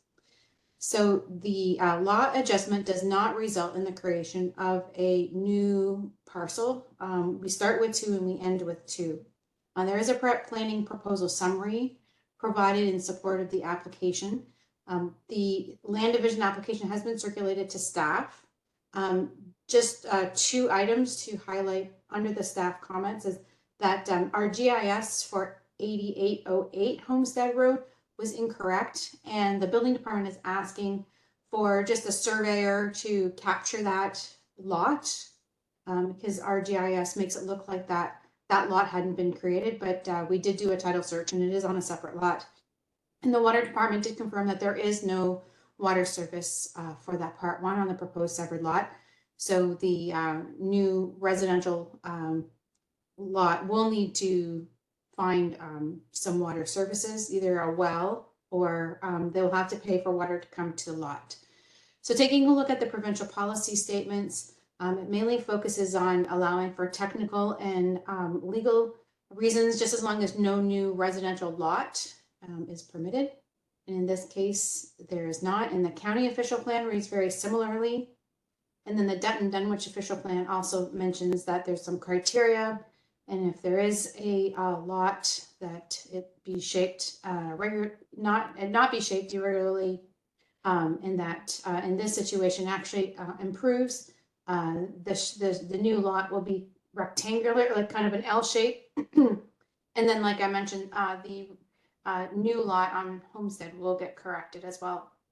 So looking at the zoning bylaw, under the A1 and the RS requirements, the severed parcel will need to be rezoned as a condition. The retained parcel will be kept as A1, and the parcel of land that it will be merged to will be rezoned A1. All of the zone provisions do comply, except for maximum lot area. Now, I do mention in my report that the proposed severed lot is 1.4 hectares, but had been brought to our attention this morning that it'll actually be more like 1.59 hectares. But once the land division deals with this application and then it gets sent back we'll address that at the time of the zoning bylaw amendment application. So administration does support that council recommends to the Land Division Committee. Administration agrees with the justification in that planning proposal summary. And then these conditions that you'll be considering will be sent to the Land Division Committee for consideration. They make the final decision, and then there's an appeal period. Just advise council that the applicant's agent is online as well, Manesh Pador, in case you have any specific questions that you might have on behalf of the applicant. So happy to answer any questions. Thank you for that report, Tracy. Council? I am the counselor who requested that this application be brought back to council. I am really concerned that we're setting a very dangerous precedent here. You could make the same argument that if a farmer bought a farm next door, that he could do that as a boundary adjustment. I also have some concerns about the interpretation of the provincial policy statement. Section 2342 of the PPS says lot adjustments in prime agriculture areas may be permitted for legal or technical reasons. The definitions of legal or technical reasons mean severances for the purposes such as easements, correction of deeds, quit claims, and minor boundary adjustments, which do not result in the creation of a new lot. I take the position that this is not a minor boundary adjustment when you're moving the lot completely from one end of the property to the other. I also am concerned about our official plan, section 3835 addresses technical severances, and it says a lot line adjustment from a farm lot to a residential lot may only permitted if the following is demonstrated. One is to upgrade to a larger septic disposal system. Two, to accommodate the location of severances as services such as gas, electricity, and water.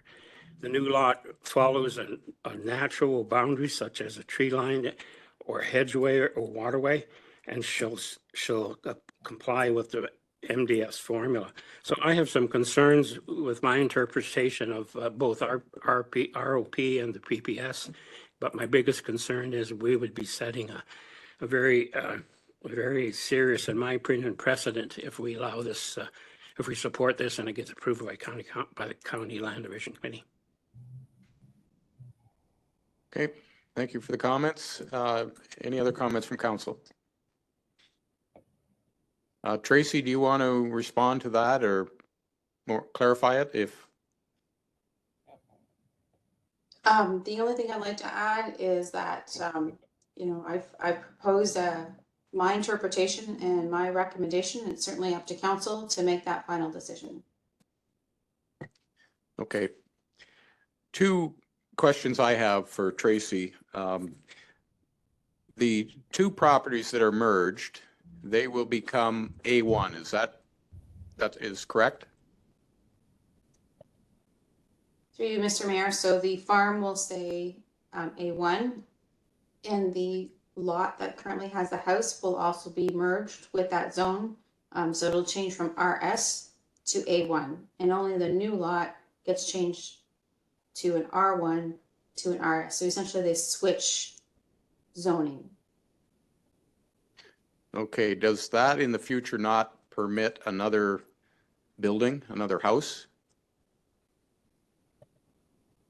Through you, Mr. Mayor. So the proposed severed lot would be able to construct one new home, and that will be along the east side. And then the vacant remnant piece will be frozen, and it would not be allowed to have a severed lot because it'll already have had a lot. Okay. And the next question, the severed portion as proposed, it's L-shaped, and that is to gain access to that high point of the field. Is that the reason for that type of lot line? Perhaps I can ask Manesh to answer the reason why the shape is the way it is. It's part of the clearing, and then it takes into consideration some of the woodlot. Yes, thank you, Chair. Thank you, Tracy. Can you hear me okay? Yes. Okay. I apologize. I'm a little bit sick, so if you're not hearing me, I apologize. Um, to Tracy's point, there is topography that's affecting the way the lot boundary is laid out. So it does have to do with that high point on the property. Also, it kind of captures or it kind of follows where there's some horse trails along that property. So to be clear and to reiterate, there is agricultural operations on the large lot. Those agricultural operations will remain. There is no agricultural land being taken out of productivity, and basically the lot is generally configured based on the topography that's there.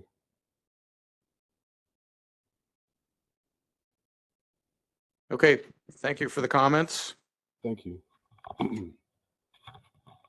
Anything else from council? Councilor Drive. This, struggling, to be honest with you, I'm struggling with this, Deputy Mayor, Loveland. I'm not sure I understand the precedent setting aspect of where this, it's, the topography of this land is, I guess, my struggle with, what else could it be used for, right? And I think that's what I'm struggling with here. So maybe you could comment on that. I guess I do have some experience from probably quite some time ago where we did a similar application as this, and it was overturned by the decision of the then OMB. It's not that now, but and I guess my concern is if that same interpretation is used by a farmer who buys the farm next door, and they amalgamate those farms, he could make that same argument that he could create a lot because he is not making any more lots. He's just making one smaller and one larger. And I just think it's going to create some problems down the road.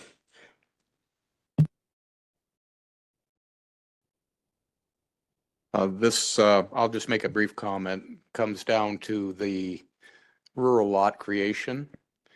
And things are changing. Even OFA and EFA they're not even commenting on these types of things anymore. And I would not be surprised if we see the PPS changed in this regard from what I'm hearing and gathering. But it's certainly a decision of council. I think there's probably some leaps when it gets to land division anyway. So I'll just leave it at that. If there's no further discussion, then we will. Clerk Tara. I have two resolutions, so moved by Dreyfus, seconded by Loveland, that the council of the municipality of Dutton Dunwich receives the report of the planner titled Application for Severance E9/23 8846 Homestead Road and Vacant Land on the East Side of Homestead Road, Municipality of Dutton Dunwich, Robert Cole and Crystal Lukings, dated April 12th, 2023 for information. All in favor? Tara, could I ask that I be taken off that resolution? Okay, does anybody else want to second that?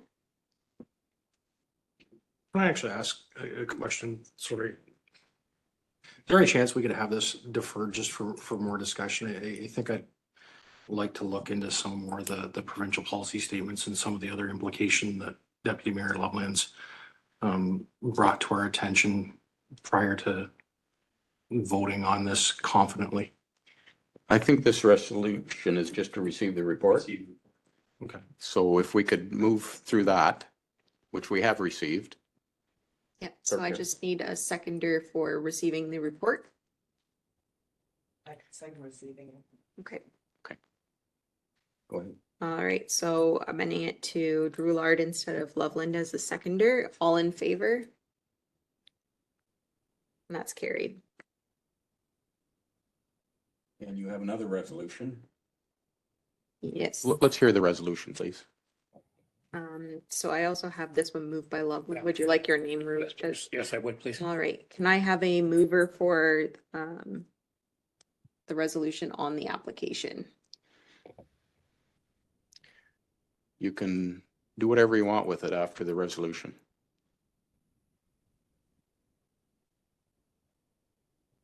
If we can't get it moved, Clerk Tara, And then it is defeated. is that the will of council? I would just like to comment, I stand with Councilor Pemberton. If we could defer it, I would, I know the resolution's on the table, but I just think we, what Deputy Mayor Loveland presented, just it's causing me to not rethink it, but to do some more research on it. So. Through you, Mr. Mayor. So there isn't enough time for council to direct staff to defer and come back with more information because the Land Division Committee will hear this on the 26th of April. So the more appropriate way would be is to ask Land Division Committee to defer the application at their hearing to give you another month. Then it would be rescheduled for the May 24th Land Division Committee. Again, the town of Dutton Dunwich is not the approval authority. What you're just doing is as commenting agency, make recommendations on what your conditions would be if you were to approve it. So your other option would be is just not support the recommendations and then it would just still go to Land Division on the 26th and they would make that final decision. Does that help at all? Councilor Pemberton. I guess if that's the case, then I would be in a position not to support it for this evening.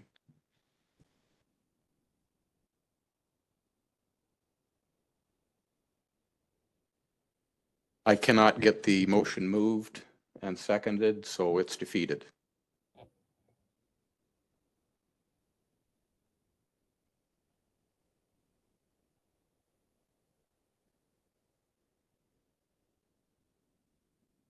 Still under planning, we have an application for zoning bylaw amendment ZBA 4/23 at 31846 Aaron Line, Municipality of Dutton Dunwich, for Katrinas and Helen Mary Van Brink.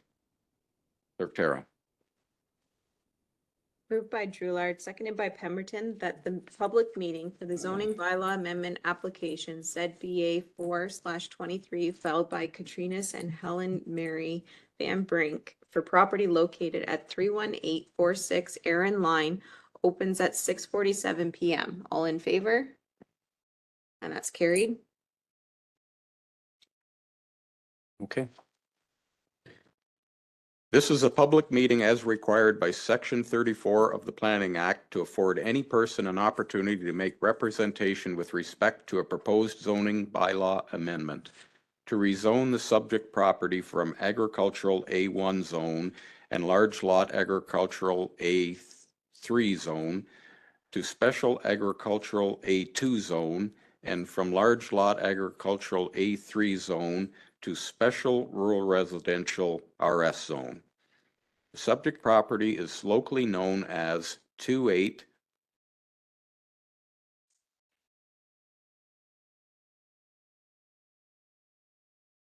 31846 Aaron Line. 31846 Aaron Line. And that one, and 28800 Aaron Line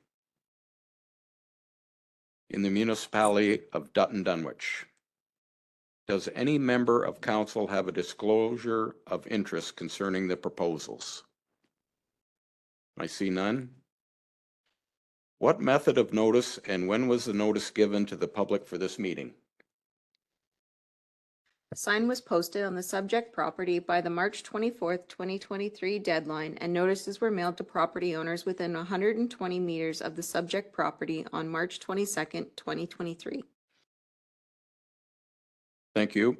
I will now ask our planner, Tracy, to present her report.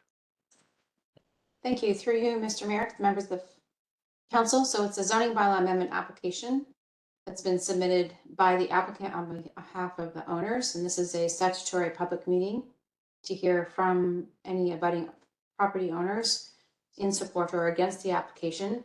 The subject property is a condition of the land division severance, E8322, which has been conditionally approved with no appeals. So the application was a lot line adjustment. It was making the residential lot smaller and adding the surplus area to the farm, which actually had no frontage. So this rectifies that. It now has legal frontage on a public open road, and that is that property to the north. So the condition of the zoning is to rezone the parcel.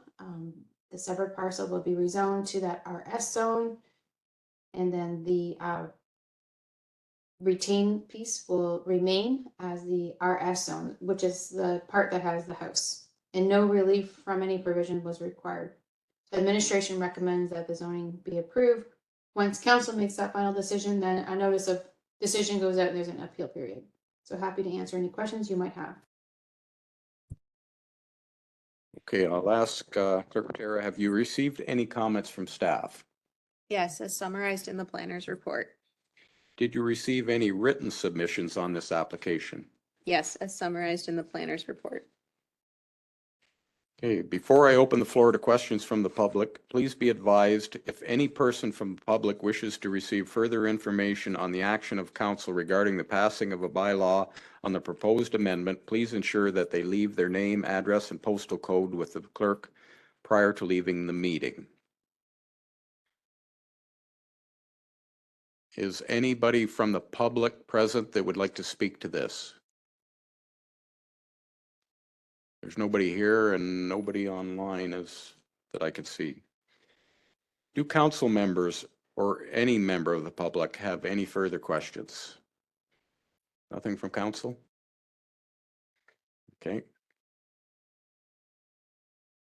If there are no further questions, please be advised that any person wishing further information on the actions of council regarding the passing of a bylaw on the proposed amendment should leave their name, address, and postal code with the clerk prior to leaving the meeting. If you are not the applicant, you should request a copy of the decision since it may be appealed to the Ontario Land Tribunal by the applicant or another member of the public. The last day to appeal is May 3rd, 2023. Okay, Clerk Tara. So moved by Pemberton, seconded by Dreyfus, that the council of the municipality of Dutton Dunwich receives the report of the planner titled Application for Zoning Bylaw Amendment ZBA 4-23 31846 Aaron Line, Municipality of Dutton Dunwich, Katrinas and Helen Mary Van Brink, dated April 12th, 2023 for information. All in favor? And that's carried. Moved by Dreyfus, seconded by Loveland, that the council of the municipality of Dutton Dunwich approves zoning bylaw amendment ZBA 4-23 for property located at 31846 Aaron Line from special rural residential RS zone to special agricultural A2 zone in accordance with the site-specific bylaw 2023-26. All in favor? And that's carried. And finally, moved by Loveland, seconded by Droulard, that the public meeting for the zoning bylaw amendment application ZBA 4-23 filed by Katrinas and Helen Mary Van Brink for property located at 31846 Aaron Line closes at 6:53 p.m. All in favor? And that's carried. Thank you. We're going to do one more item before we take a break. That's okay. And it's recreation, the recreation monthly activity report. Everybody had a chance to look at it. Is there any questions or comments? I see none. Clerk Tara. Moved by Drewlard, seconded by Dryfoot, that the council of the municipality of Dutton Dunwich receives the report of the Recreation and Administrative Assistant titled Monthly Activity Report, March 2023, dated April 12th, 2023 for information. All in favor? And that's carried. If no objection, we'll take a short break at this time. We've been on it for 2 hours. I Deputy Mayor wonder, I LaFawn. wonder for Tracy's sake, if we couldn't just go ahead and do that little closed meeting? Is she still on? Oh, she is. Tracy, we can do that if it would be better for your schedule. It's up to you. I can wait to the end, or we can bring it forward. Be done Well, earlier. Let's go ahead and do it. Well, then you're not hanging around all evening. Clerk Tara, you'll have to batten down the hatches here. So I will move us in and then I will lock us up. Moved by Loveland, seconded by Pemberton, that the council of the municipality of Dutton Dunwich now moves into a session of the meeting that shall be closed to the public at 6:55 PM in accordance with section 2392 of the Municipal Act, SO 2001, chapter 25, for discussion of the following matters. A, litigation or potential litigation, including matters before administrative tribunals affecting the municipality, section 2392E of the Municipal Act for an OLT appeal. All in favor? And that's carried. Okay, Yep, so tell just us when we're good to go. give me a moment.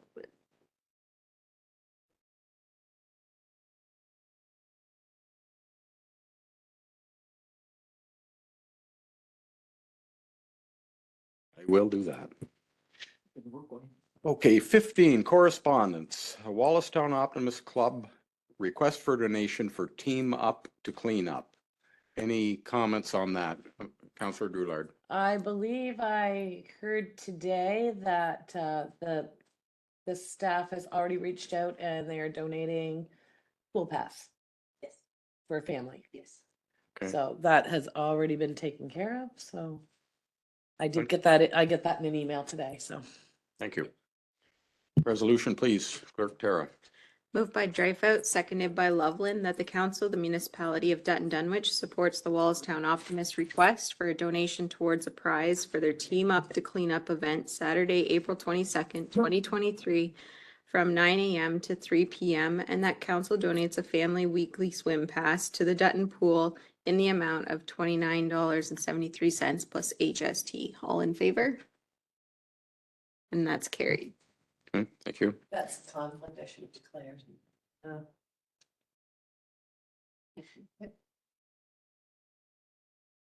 Councillor Drewlard did not participate in the, It's options, and I'm also one of the 3 co-chairs on it.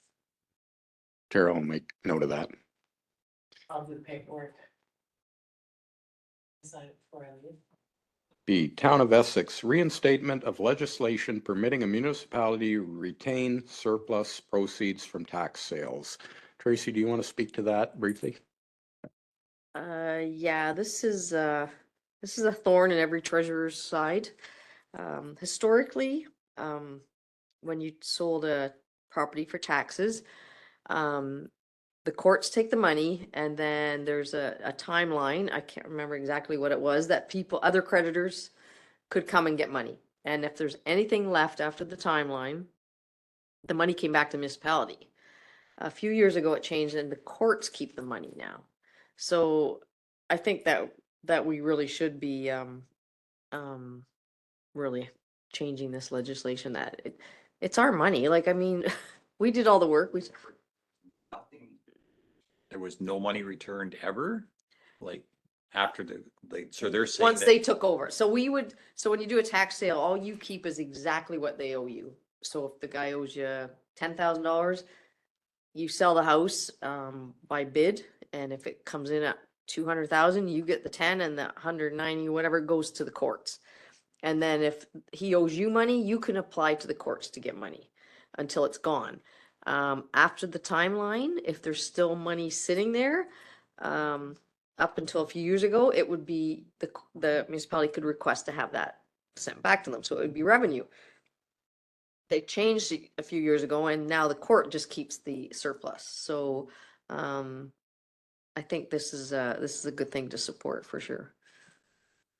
This probably gets all the costs, so. Yes. Yeah, yeah, all we get's what we're owed and then, so anything on top would be gravy, right? So which is kind of nice at the end of the day. So. Thanks for the explanation, Councillor Drillard. Just out of curiosity, how often do we do a tax sale? It's coming up in one of my reports, but right now we have 4 registered. One just got paid in full, so that registration has been stopped. I did quite a few in City of Owen Sound. I don't know how many they've done here. I didn't do one in North Mid. Did you do quite a few, Ken, when you were? It's so the subdivision, I sold the subdivision behind the community center for back taxes. It's You did one on 10 feet line too? Yeah. I mean, we always try and work with people. It's the last thing you want to do is take somebody's house. They've changed it to that, it used to be you have to go to council to get an agreement and all that stuff. They've kind of changed that now that where a treasurer can work out the agreement, so that they're paying so much, but they only have so many, chances to keep it up. So, yeah, it's not a nice feeling, when you have to do it, but. Let's take the resolution, Clerk Tara. Moved by Loveland, seconded by Pemberton, that the Council of the Municipality of Dutton Dunwich supports the resolution from the town of Essex urging the reinstatement of previous legislation that permitted a municipality to apply for and retain the surplus proceeds from a tax sale in their jurisdiction. And that a copy of this resolution be forwarded to Rob Flack, MPP, Karen Vecchio, MP, and the town of Essex. All in favor? And that's carried. Thank you. C, the Township of Lucan Biddulph, future accuracy of permanent list of electors in Ontario. And I'm going to ask Clerk Tara to just speak briefly on that because I asked her a question and she explained it to me.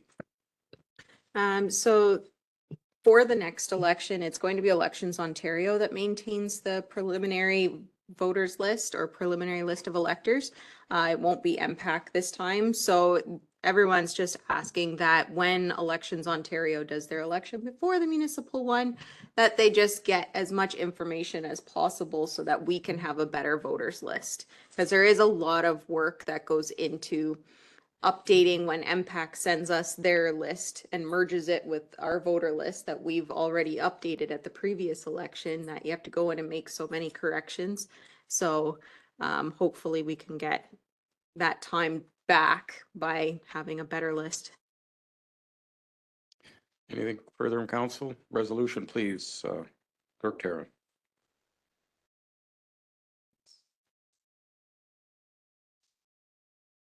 Moved by Pemberton, seconded by Drillard, that the Council of the Municipality of Dutton Dunwich supports the resolution from the Township of Lucan Biddulph requesting that the Province of Ontario, through Elections Ontario and the Chief Electoral Officer, utilize any resources available to produce the highest quality permanent register of electors, and that a copy of this resolution be forwarded to Rob Flack, MPP, Karen Vecchio, MP, and the Township of Lucan Biddulph. All in favor?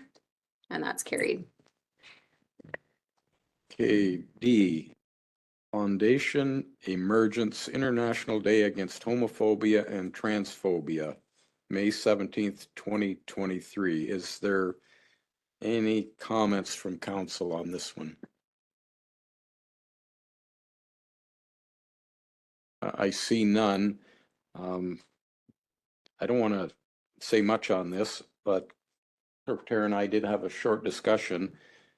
This is Quebec thing they've already done in Quebec, and I don't mean to be, anti-trans or anything, but I lose track of the groups and who's doing what anymore. So I'm just throwing that out there.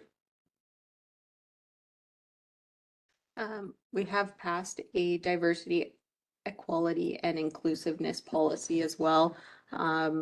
We should be supporting those things, but my comment was that we do have a non-proclamation policy. So in that case, we would not be proclaiming in accordance with this correspondence. Okay. All right, resolution, please, Clerk Tara. Moved by Drulard, seconded by Loveland, whereas the municipality of Dutton Dunwich does not make proclamations per the non-proclamation policy.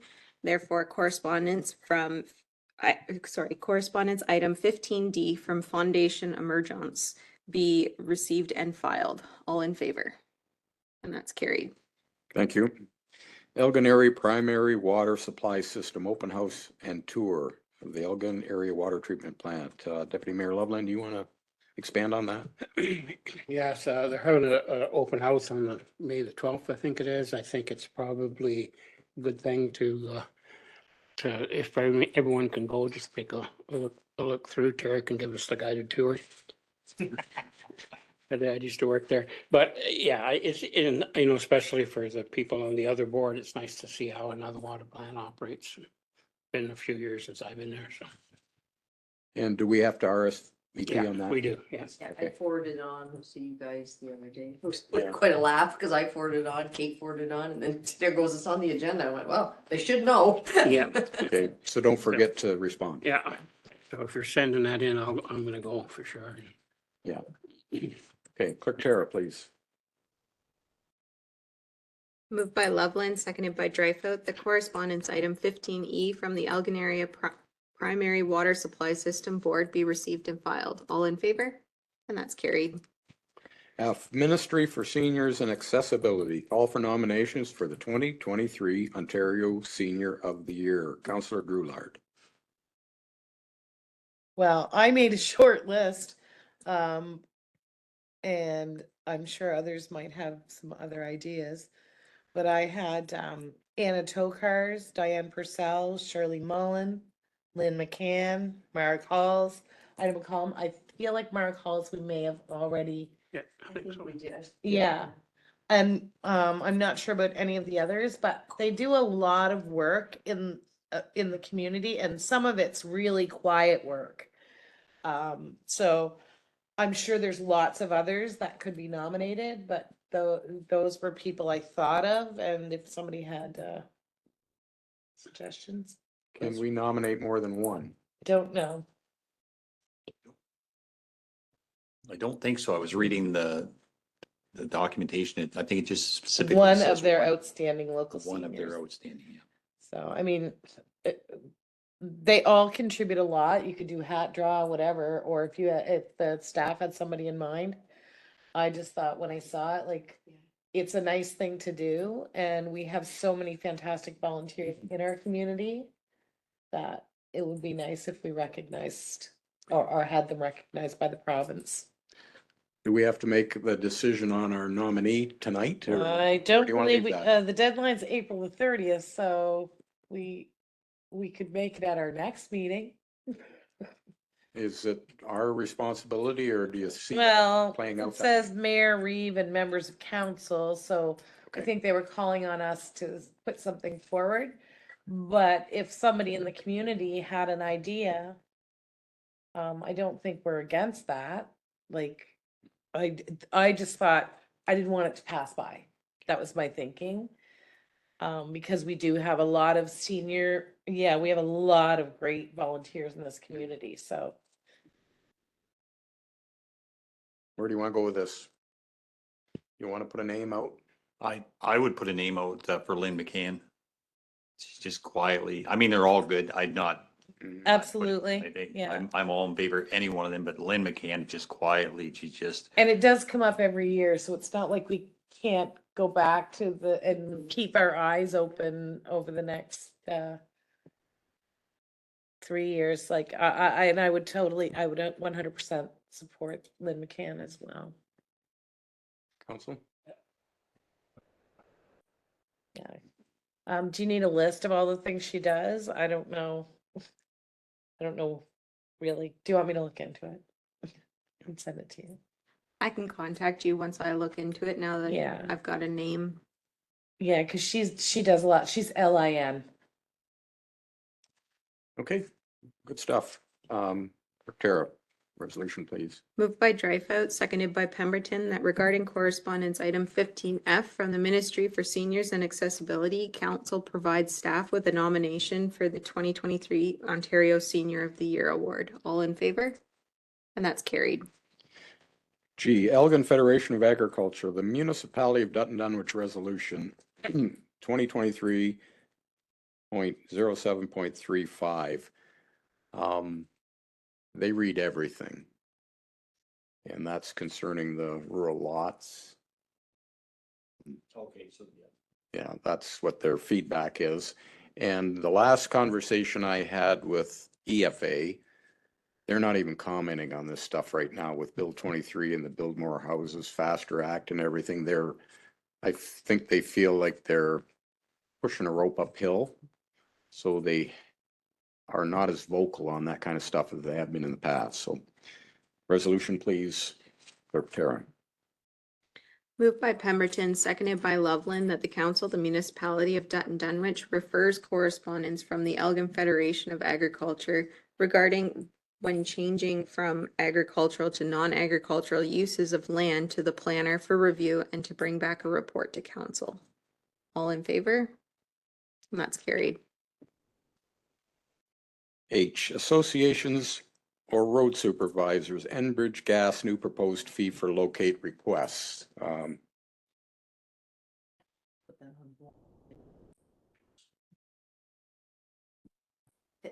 I think they're backing down on that one right now.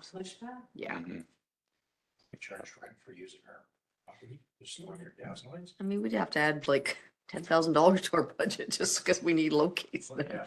we Like, charge them right to use our property, store their gas lines. Okay, we'll thought just that's exactly what Marie told me. receive the resolution. Go ahead, Clerk Tara. Moved by Loveland, seconded by Dreyfus, whereas Enbridge recently made an announcement of their intention to begin charging third-party contractors and other utilities $200 Canadian plus applicable taxes for utility locates where a field locate is required. And whereas third-party contractors include Ontario municipalities, and whereas these locate requests are only required as Ontario municipalities have allowed utilities to use the municipal right-of-ways at no charge to the utilities. And whereas this announcement of new downloaded costs will negatively impact the budgets of Ontario municipalities, which are already burdened. And whereas if Enbridge is successful in implementing this new charge, a precedence is set for other utility companies to also begin charging for locates. Therefore, it be resolved that the Council of the Municipality of Dutton Dunwich strongly opposes the utility locate costs being downloaded to Ontario municipalities by Enbridge Gas or other utilities. And that the province of Ontario's Ministry of Public and Business Service Delivery make it clear that these costs must be borne by the utilities themselves, and that this decision be forwarded to the Minister of Public and Business Service Delivery, Khalid Rashid, Minister of Infrastructure, Kinga Surma, Minister of Energy, Todd Smith, Premier Doug Ford, Rob Flack, MPP, Karen Vecchio, MP, and the Association of Ontario Road Supervisors and the Associations of Municipalities of Ontario, all in favor. And that's carried. Thank you. I, Thames Valley District School Board, Education Development Charges. Anybody want to tackle that one or any discussion on that? I sat in with a meeting with the gentleman that is heading that up. I guess the day I had the meeting with him, he was going to council that that night, and they did approve to go forward with it. So we will be getting more information as it comes down, but I think it is going to be happening. So I have a lot of questions on that, like how's it implemented and is it on top of municipality that does have development charges? it will be added on to a building permit, the same as a development charge, Mhm. to be just an extra envelope for anybody that has them. So. Okay. The worst part is we could be paying that to help St. Thomas find property for schools. That's the way it's gonna work, I think, isn't it? Okay. Any further on that resolution, please, Clerk Tara? Moved by Dreyfus, seconded by Drewler, that correspondence item 15I from Thames Valley District School Board be received and filed. All in favor? And that's carried. Moved by Drewler, seconded by Pemberton, that relevant correspondence was reviewed. All in favor? And that's carried. Thank you. The consent agenda, is there anything on there that council wishes to discuss? It's quite a list. Councilor Dreyfus. Just a little more information on the Trans-Canada Trail Committee. I know you're working on the Erie Street to the lake, or through the with the grant funding through the Trans-Canada Trail. So I was down there on Sunday, just curious, like, is there going to be a better access to the water, or what was the plan there? Are you still working out the plan? I'll give you an update best I can, and Councilor Pemberton is the committee member now. I passed probably the biggest hurdle we had. I met with Rick and Randy Hentz this week because they saw it on Facebook. I mean, this is pretty preliminary. It hasn't gone that far, but anyway, we walked down the hill to the lake and they're okay with the proposal. The proposal is a walking path down to the lake. There's a huge washout that I've spoken with Murray, and we think we can use stone or crushed concrete or something to fill that in. Yes, we need better access to the lake. And my point on this, it's municipal property. We're liable that we own that property. It's not safe. So the goal is, people are going down there anyway, to make it a trail, a safe trail. We removed the fire escape on the side of the building here, and Murray has it stored at the county or at our garage. Possibly stairs off of the short cliff. We're not that far yet, but that's an option. But yes, it has to be more accessible. And the way they're getting down to the lake right now is through private property, which was pointed out to me very clearly. And I think if we make it a trail that looks like a trail, people will be more respectful. And that's been our experience on the Trans-Canada Trail. It's not full of garbage. People respect it.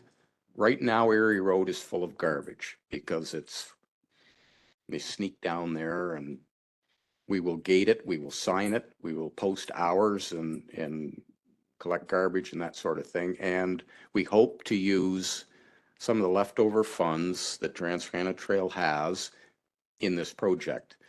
Now, Ruth Pugh, our chairperson, has applied to the Trans-Canada Trail to include it in our part of the Trans-Canada Trail. So it's not a done deal as far as that. They're going to review it. We've put a submission forward saying why we want it included, history, our only access to the lake, these types of things. So we think we have a good chance of including it in the Trans-Canada Trail Network, which accomplishes a lot because right now our volunteers look after it. Our municipality does not have to. And we've got a great group down there. So that's an update at this point.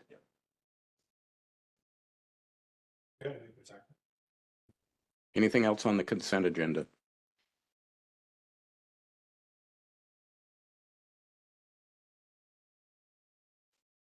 I see nothing, Clerk Tara. Moved by Pemberton, seconded by Loveland, that the items on the consent agenda be approved. All in favor? And that's carried.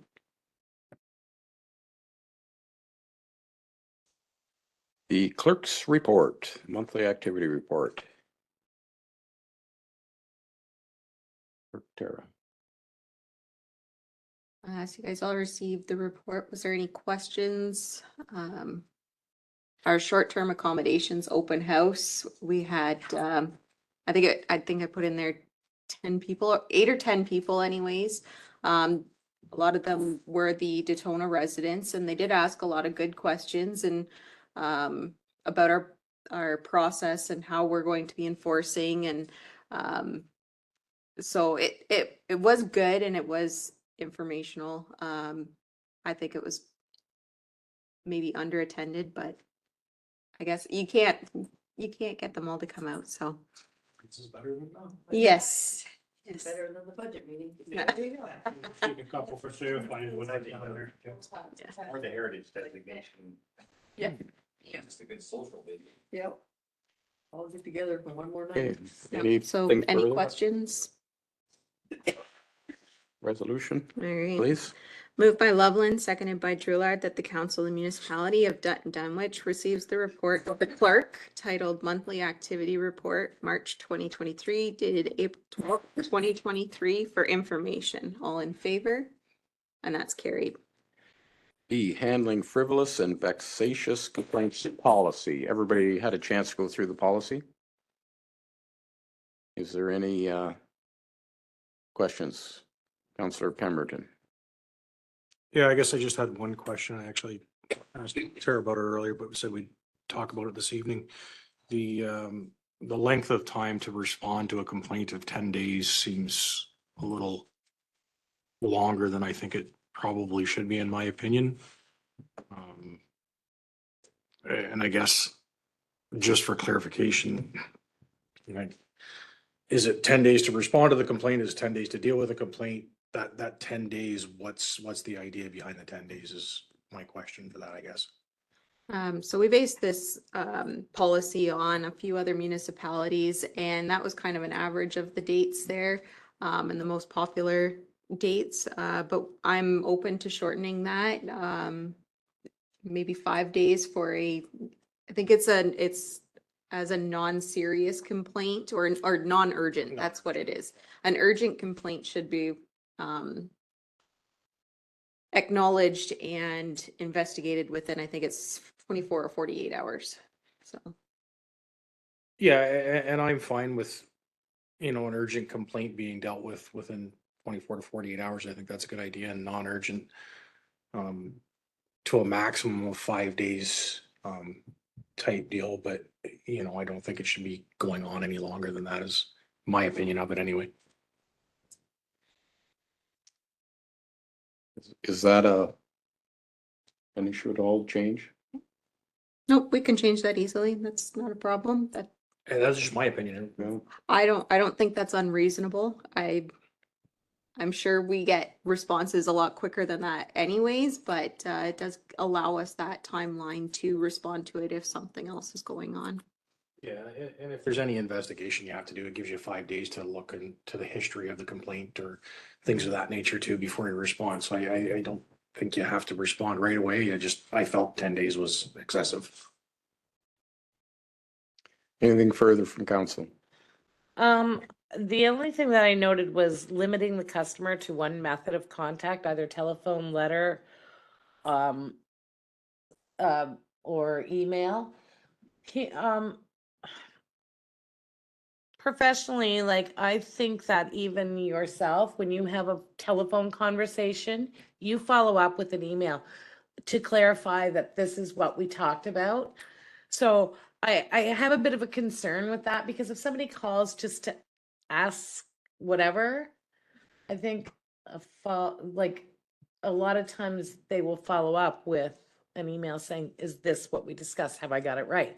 So I just have a little bit of a concern with that. I mean, I'm not overly concerned about it, but just a little. I guess I can respond to that, as these are for those people that are constantly hounding staff, or they're being really rude. So we do want to limit how that, like, there's a whole process before this. It's not like they've called for the first time or the second time. They've called 10 times, they've called 12 times on the same thing, and you've already like stated, we've either closed the investigation or we're not going to continue with the investigation. And this kind of conduct needs to stop. So we need to limit that to, we will only respond to you in this form. And it may not be telephone. I personally would prefer email, so that I've got that yeah, documentation to back up what I've been saying. But it just kind of gives us a little bit of flexibility. Maybe they don't have a computer or something like that. So it just kind of covers all of our bases and yeah. Thank you. That clarifies that for me. Thanks. I mean, I wasn't set on it. I was just questioning. Thanks. Go ahead with the resolution, Clerk Tarrant. Moved by Drulard, seconded by Pemberton, that the Council of the Municipality of Dutton Dunwich receives the report of the clerk titled Handling Frivolous and Vexatious Complaints Policy dated April 12th, 2023 for information, and that council approves A40-2023 Handling Frivolous and Vexatious Complaints Policy. All in favor? And that's carried.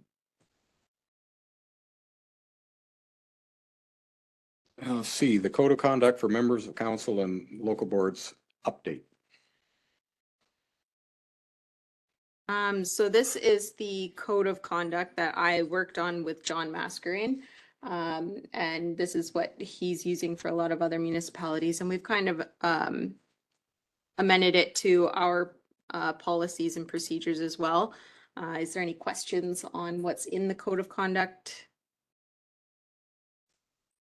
None? Go ahead, Clerk Tarrant. All right, moved by Pemberton, seconded by Dreyfus, that the Council of the Municipality of Dutton Dunwich receives the report of the clerk titled Code of Conduct for Members of Council and Local Boards Update dated April 12th, 2023 for information, and that council directs staff to bring back the Code of Conduct bylaw at the next council meeting. All in favor? And that's carried. The Cenotaph Committee requests.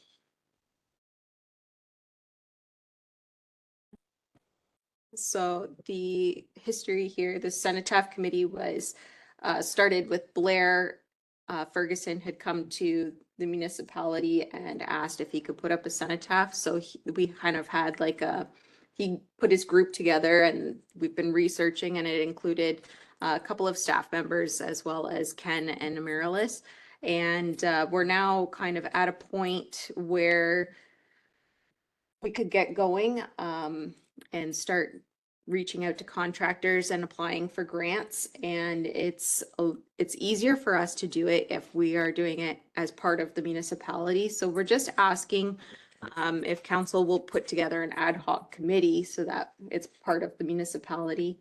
And due to us reaching out to a lot of contractors and builders, it's hard to find somebody that will do cenotaphs or monuments.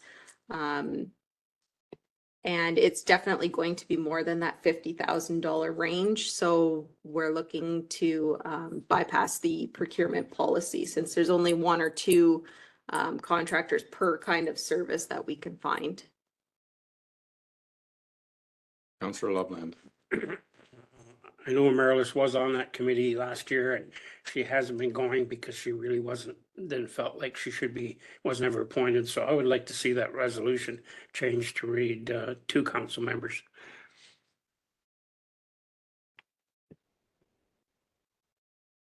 This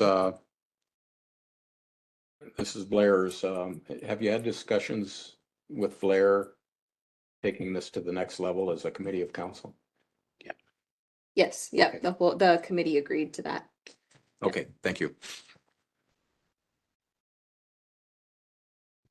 Is do you want to amend the resolution? Yeah. Mayor, Deputy Mayor Loveland? I would, yes. Henry's is his resolution right now, so see whatever he says, but. I need a seconder for that amendment. Councillor Pemberton? Okay. I would be in favor of two council members being on the committee. Okay. I'll amend it. We're going to amend that resolution, and Clerk Tara, you can, when you're ready.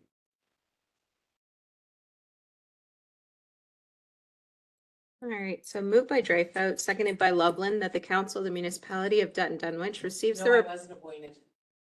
I wasn't appointed. No, Oh, that's a separate. oh, no.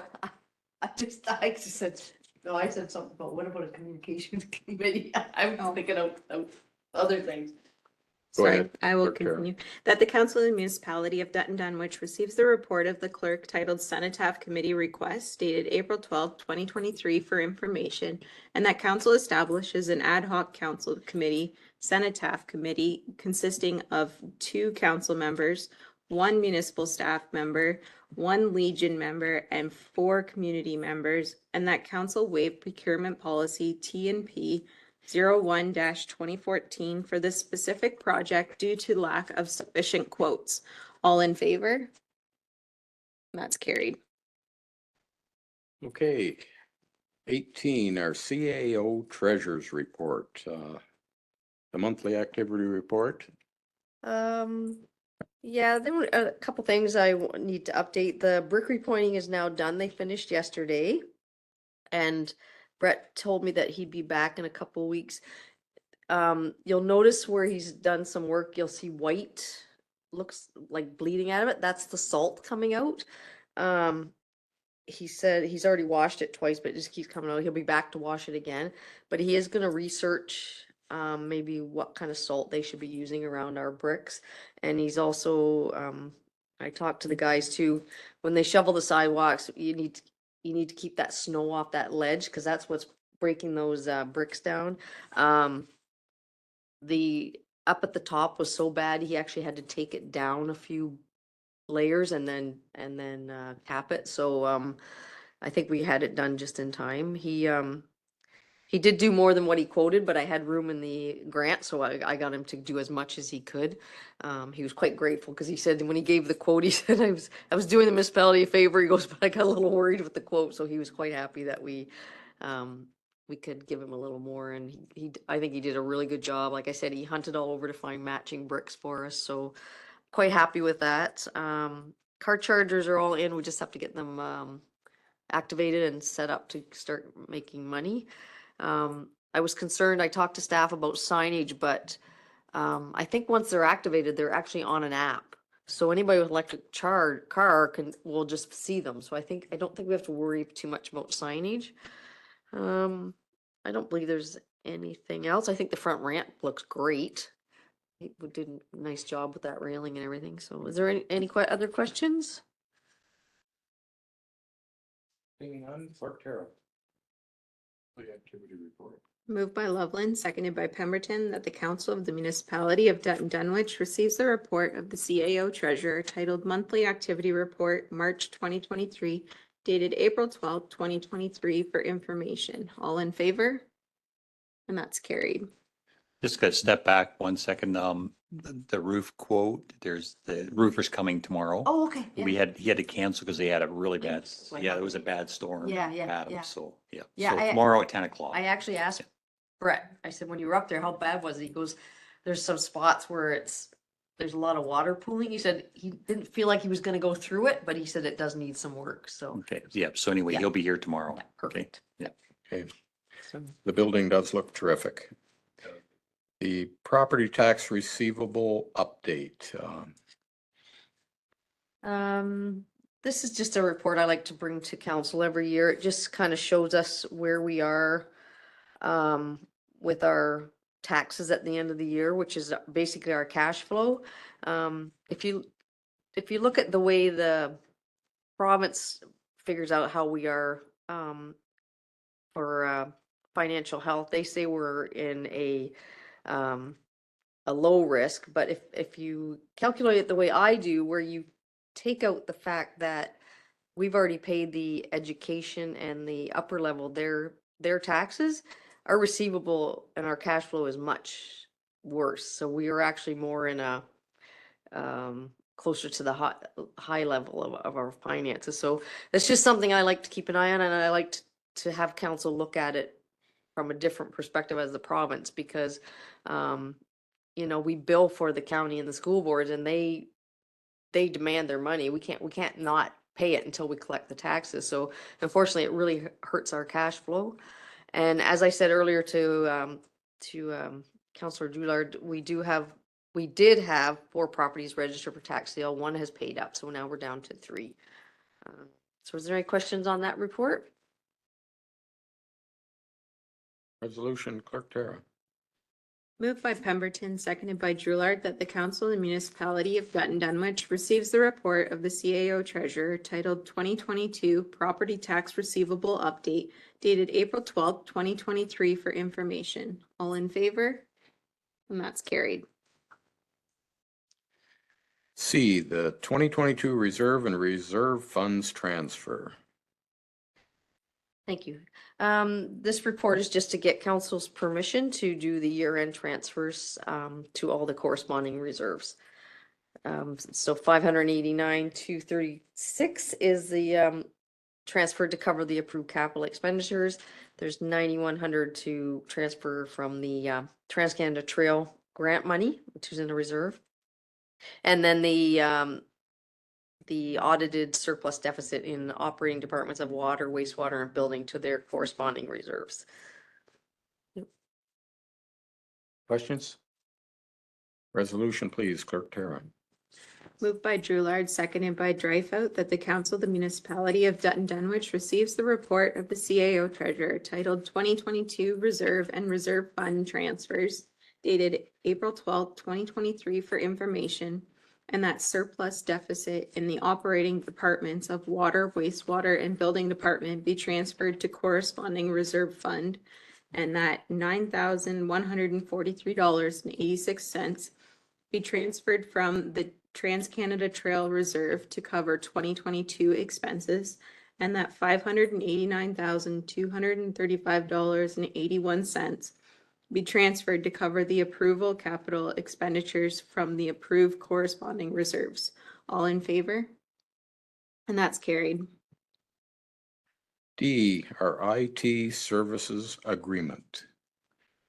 So early 2022, I think it was, Cecil resigned from Malahide. So in the interim, Malahide hired Zuling Technologies to cover all our IT services. And in that time frame, council directed staff to enter into an RFP process with Southhold, Malahide, and ourselves to secure IT services with a different structure. The original one was he was a Malahide staff member, and then he just helped and we got billed. So now we all have our own individual agreements with Zuling Technology. And as I say in here, it was a pleasure for all of us because he's been doing our work. He knows our IT structure. So we were all quite pleased that his bid come in with the lowest. So this report is just asking council to approve the agreement and then have the clerk and mayor sign. Anything for council? Resolution, please, Clerk Tara. Moved by Dreyfus, seconded by Pemberton, that the council of the municipality of Dutton Dunwich receives the report of the CAO treasurer titled Information Technology IT Services Agreement dated April 12th, 2023 for information, and that council directs the mayor and clerk to sign same. All in favor? And that's carried. And E, finance co-op student. I thought I was done. No, you're not done yet. Well, you guys said I didn't bring enough reports. There you go. So this unfortunately was an afterthought before budget process, and I have looked for different places to find some savings. Tara was so nicely said I could have her savings from her COTS and her emergency management. But what I'm looking for is council's thoughts on hiring a finance co-op student. So a college student or university. I'm not looking for a high school student. I want somebody that understands finances, understands job costing. And what I would like them to do is, I've started designing a new set of GL accounts that line up with the FIR. And this will allow us to have salaries in every area. So if the guys are working on a gravel road for the county, their timesheet will go there. Or if they're going to the cemetery to cut grass, their timesheet will go there. So it's a matter of having somebody that can just work on setting up the new GL accounts and then helping me design and working with Ryan as well, a timesheet that will interact, and the guys they can pull up the timesheet and they can pull down what what area they're working in, and they can also cost out the vehicle they're using. So it's just kind of a very big specialized project. It's not like I'll be looking for a co-op student next year or anything like that, but I just thought it might be an idea to have somebody and just, you can just give it to them and they can kind of go on their own, and it's not taken away from what anybody else is doing. But I've been thinking about it for a while, and I know that Henry had mentioned in the budget committee that the GLs are just kind of a mess and it's not transparent where everything is, and I've kind of always thought that myself. Sorry? I'm sorry, I didn't know we had a budget committee. Oh, budget meeting, sorry, I meant budget meeting. That, when we were looking at the GLs and numbers, you were saying they're just kind of all mishmashed, and I'm not like that myself, so yeah. So anyways, this is just my thoughts, and I just wanted to get council's thoughts on it. Deputy Mayor Loveland. I think everyone knows my opinion on hiring more staff, but I really think this is something we have to look at. I guess it boggles my mind that we've got Murray running a road department with a $2 million budget, and he has no idea how much time the equipment's used, how much fuel goes in each truck, where the men's time is. That system was in place when I retired, and sometime between then and when Tracy came, it got abandoned, and I just, nobody in a private business would operate like that. It's just totally unacceptable, in my opinion. I don't really care where the money comes from. I'd rather leave recreation alone. Maybe we can pull it out of reserves, but I think we need to spend some time and get this fixed. Yeah, the savings I thought from rec was just, we have one lifeguard that only wants to work part-time, so I thought, well, there's a bit of student savings, but we definitely can leave that money in rec and do something else with it. But I was just coming up with some place where I'm not just asking for more money. I was trying to find it in our approved budget, so. Councillor Dreyfus. So you brought up the situation of just job costing and job time management on specific jobs. So I'll just use my business as an example. We use a thing called T-Sheets. It's an app on their phone.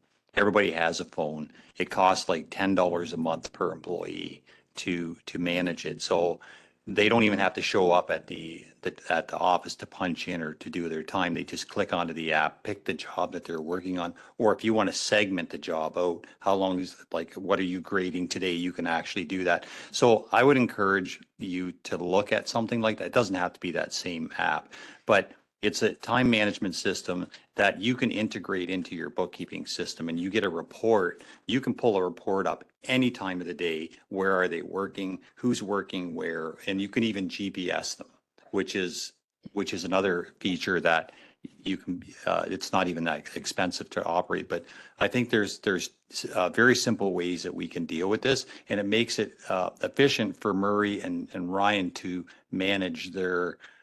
In fact, you can get it to the point where if you're wondering where they were on Tuesday, you can look back on this app, or like on your computer, you can look back and see where they are. We use it all the time. It's been a lifesaver for my business, because now they show up at a job site and they say they're at a job site, but we can actually see if they're on the job site because it tells us right there. Right. So those are things that I think and I'm not saying we don't trust our employees, but it's just, I'm more looking at it from the management side, is that you can now, you can cost out to the very detail if you want. And all they have to do is go onto the app, change their position or what they're doing. And, you can make it as onerous as you want or as simple as you want. Right. So just a thought.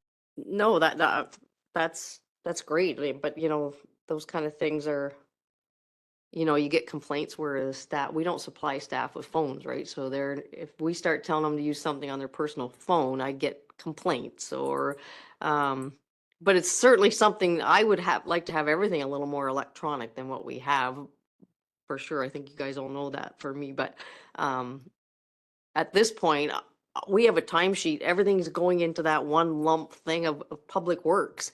I want something at least so they can pull down and say they were at least doing a county road, like, but, I know there's tons of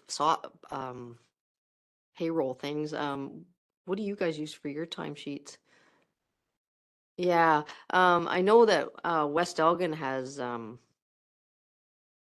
guess they're using an Excel spreadsheet too, so, yeah, I know that we had, when I was in Owen Sound, we had a system called Penny, but it's the same thing. You still have to log in, put your time in. I mean, this one sounds way better if we can, because the trucks all have GPS, so we know where they are, but I mean, I think this is much So better. getting back to the student, I'm completely in favor of the student here, for sure. Anything further from council?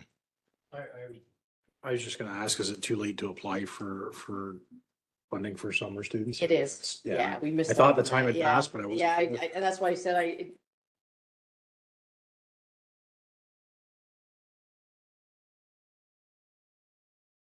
I want to follow counting system, so if it's 3,000, it's labor, if it's this, it's a subcontractor, so.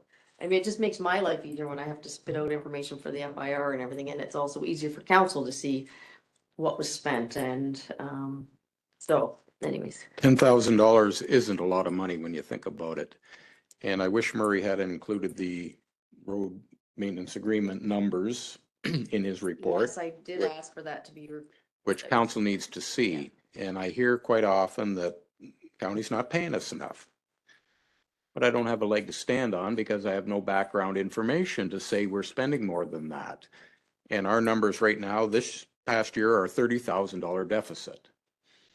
And not all municipalities are in a deficit, some are in a surplus. So we need to know these things in order to talk to county. And right now, we don't have the ability to do that. Any further discussion?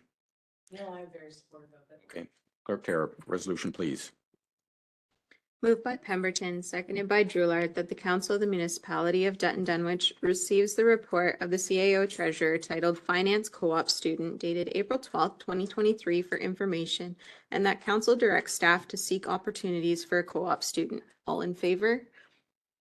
And that's carried. Thank you. 19, Executive Assistance Report, 2022 Election Accessibility Plan Review. Everybody had a look at it? Any questions or comments or? Clerk Tara, please. Moved by Drewlard, seconded by Dreyfus, that the Council of the Municipality of Dutton Dunwich receives a report of the Executive Assistant titled 2022 Election Accessibility Plan Review dated April 12th, 2023 for information. All in favor? And that's carried. Okay, number 20, Councillor Loveland, you're going to give a verbal report on Craft Hockeyville. I guess everyone's aware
think the other thing that has come up in discussion is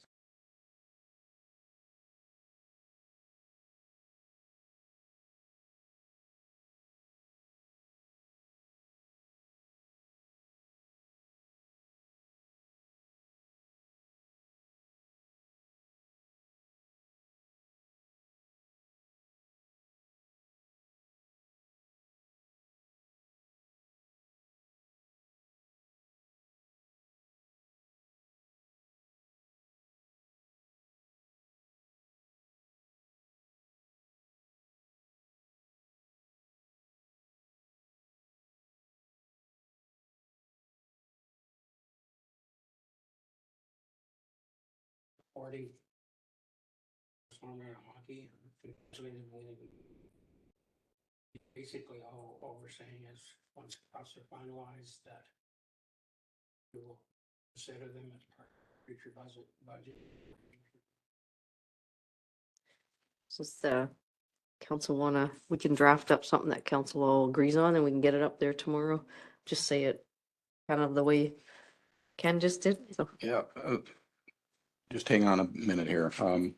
Emotions were running high last weekend and I think West Elgin was premature in their announcement. I didn't like that. And I didn't want to put out any expectations that we were going to follow suit because we don't have the money. It's not in the budget. We can talk about it next budget turnaround if we want, and I'm sure we will. So that was my reason for holding back on the money issue. And I'm almost certain, and if I were in their place, I think it took something away from Craft Hockeyville. That was their moment. That was their day, and that was their winning prize money. And somehow I thought that took away from Craft Hockeyville. So that's the reason I held back in, certainly we congratulated them. I was there that night. It was an exciting night, but we were in no position to offer money. We still are in no position to offer money. That's down the road. So council, we can put a resolution together and Councillor Dreyfus. Yeah, I would support, Deputy Mayor Lovelane's position on this and just with a general resolution, but more congratulatory in that we will look at every option as it comes forward. I'm on the same page as that. So they did a terrific job, and I was involved in, on not nearly to the level that Amerilis was, but I was involved in different arenas in London handing out cards, and I was in one arena, and by the time I left there were 400 people on their phones, and it was kind of fun to watch. So I think that they did a terrific job, but I also agree we have to keep it in perspective. So that's really important, and I'm glad there's a subcommittee coming forward. I think that's what we need to do in this situation, and work through the process. So. Do you want to draft a resolution, Clerk Tara? Are we looking for a resolution or are you just wanting us to communicate, like I know that you were wanting something on the.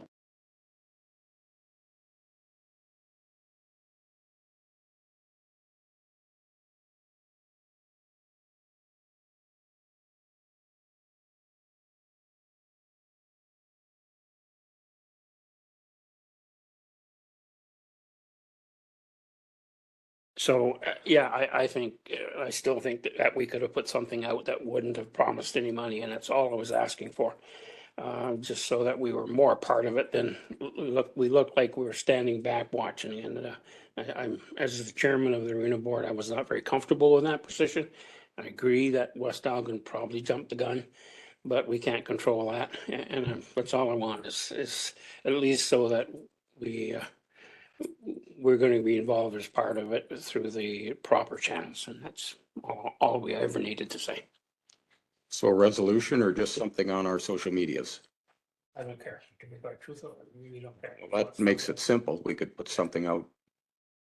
So Councillor or Deputy Mayor Loveland, you're asking you're asking the mayor to put the message out. I don't care if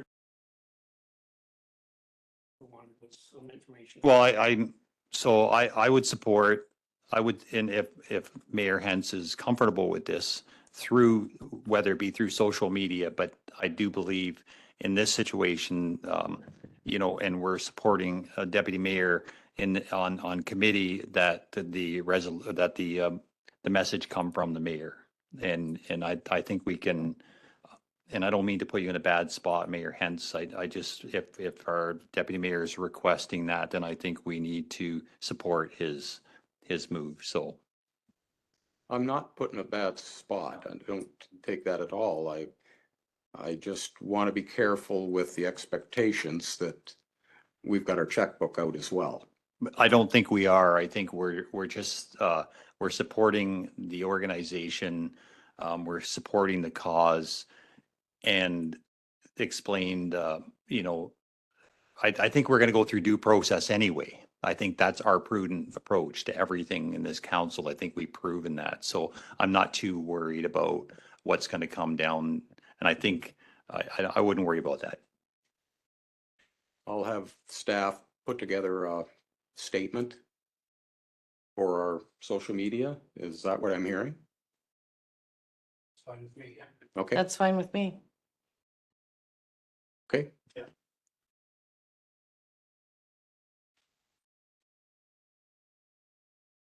We're skipping 21 we've dealt with. Are there any announcements?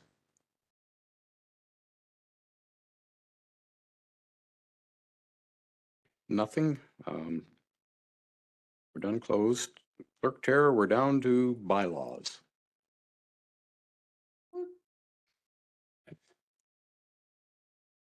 When you're ready. Bylaw 2023-25, Agreement for Technology Support Services, Zuling Technologies. Moved by Pemberton, seconded by Dreyfus, that bylaw 2023-25 being a bylaw to authorize the corporation of the municipality of Dutton Dunwich to enter into an agreement with Zuling Technologies Incorporated for technology maintenance and support services be read a first, second, and third time and passed. All in favor? And that's carried.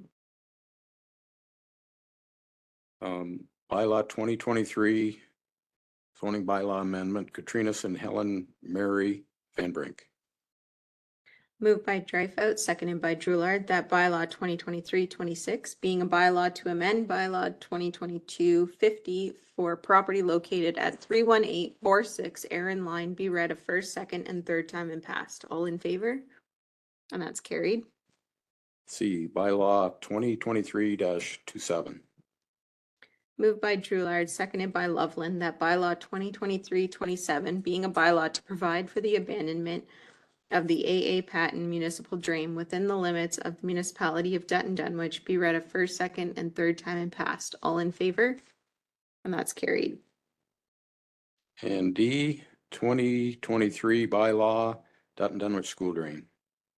Moved by Loveland, seconded by Pemberton, that bylaw 2023-28 being a bylaw to borrow on the credit of the corporation in the amount of $193,800 for the improvement of the Dunwich Dutton School Drain be read a first and second time and provisionally adopted, and that the Court of Revision be held on May 10th, 2023 at approximately 5:30 p.m.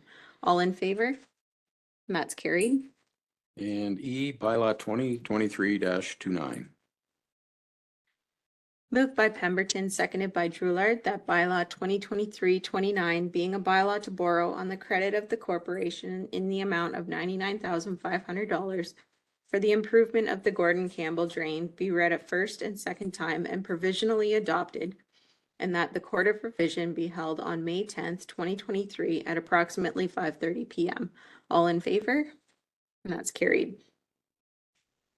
And the last one, bylaw 2022-30.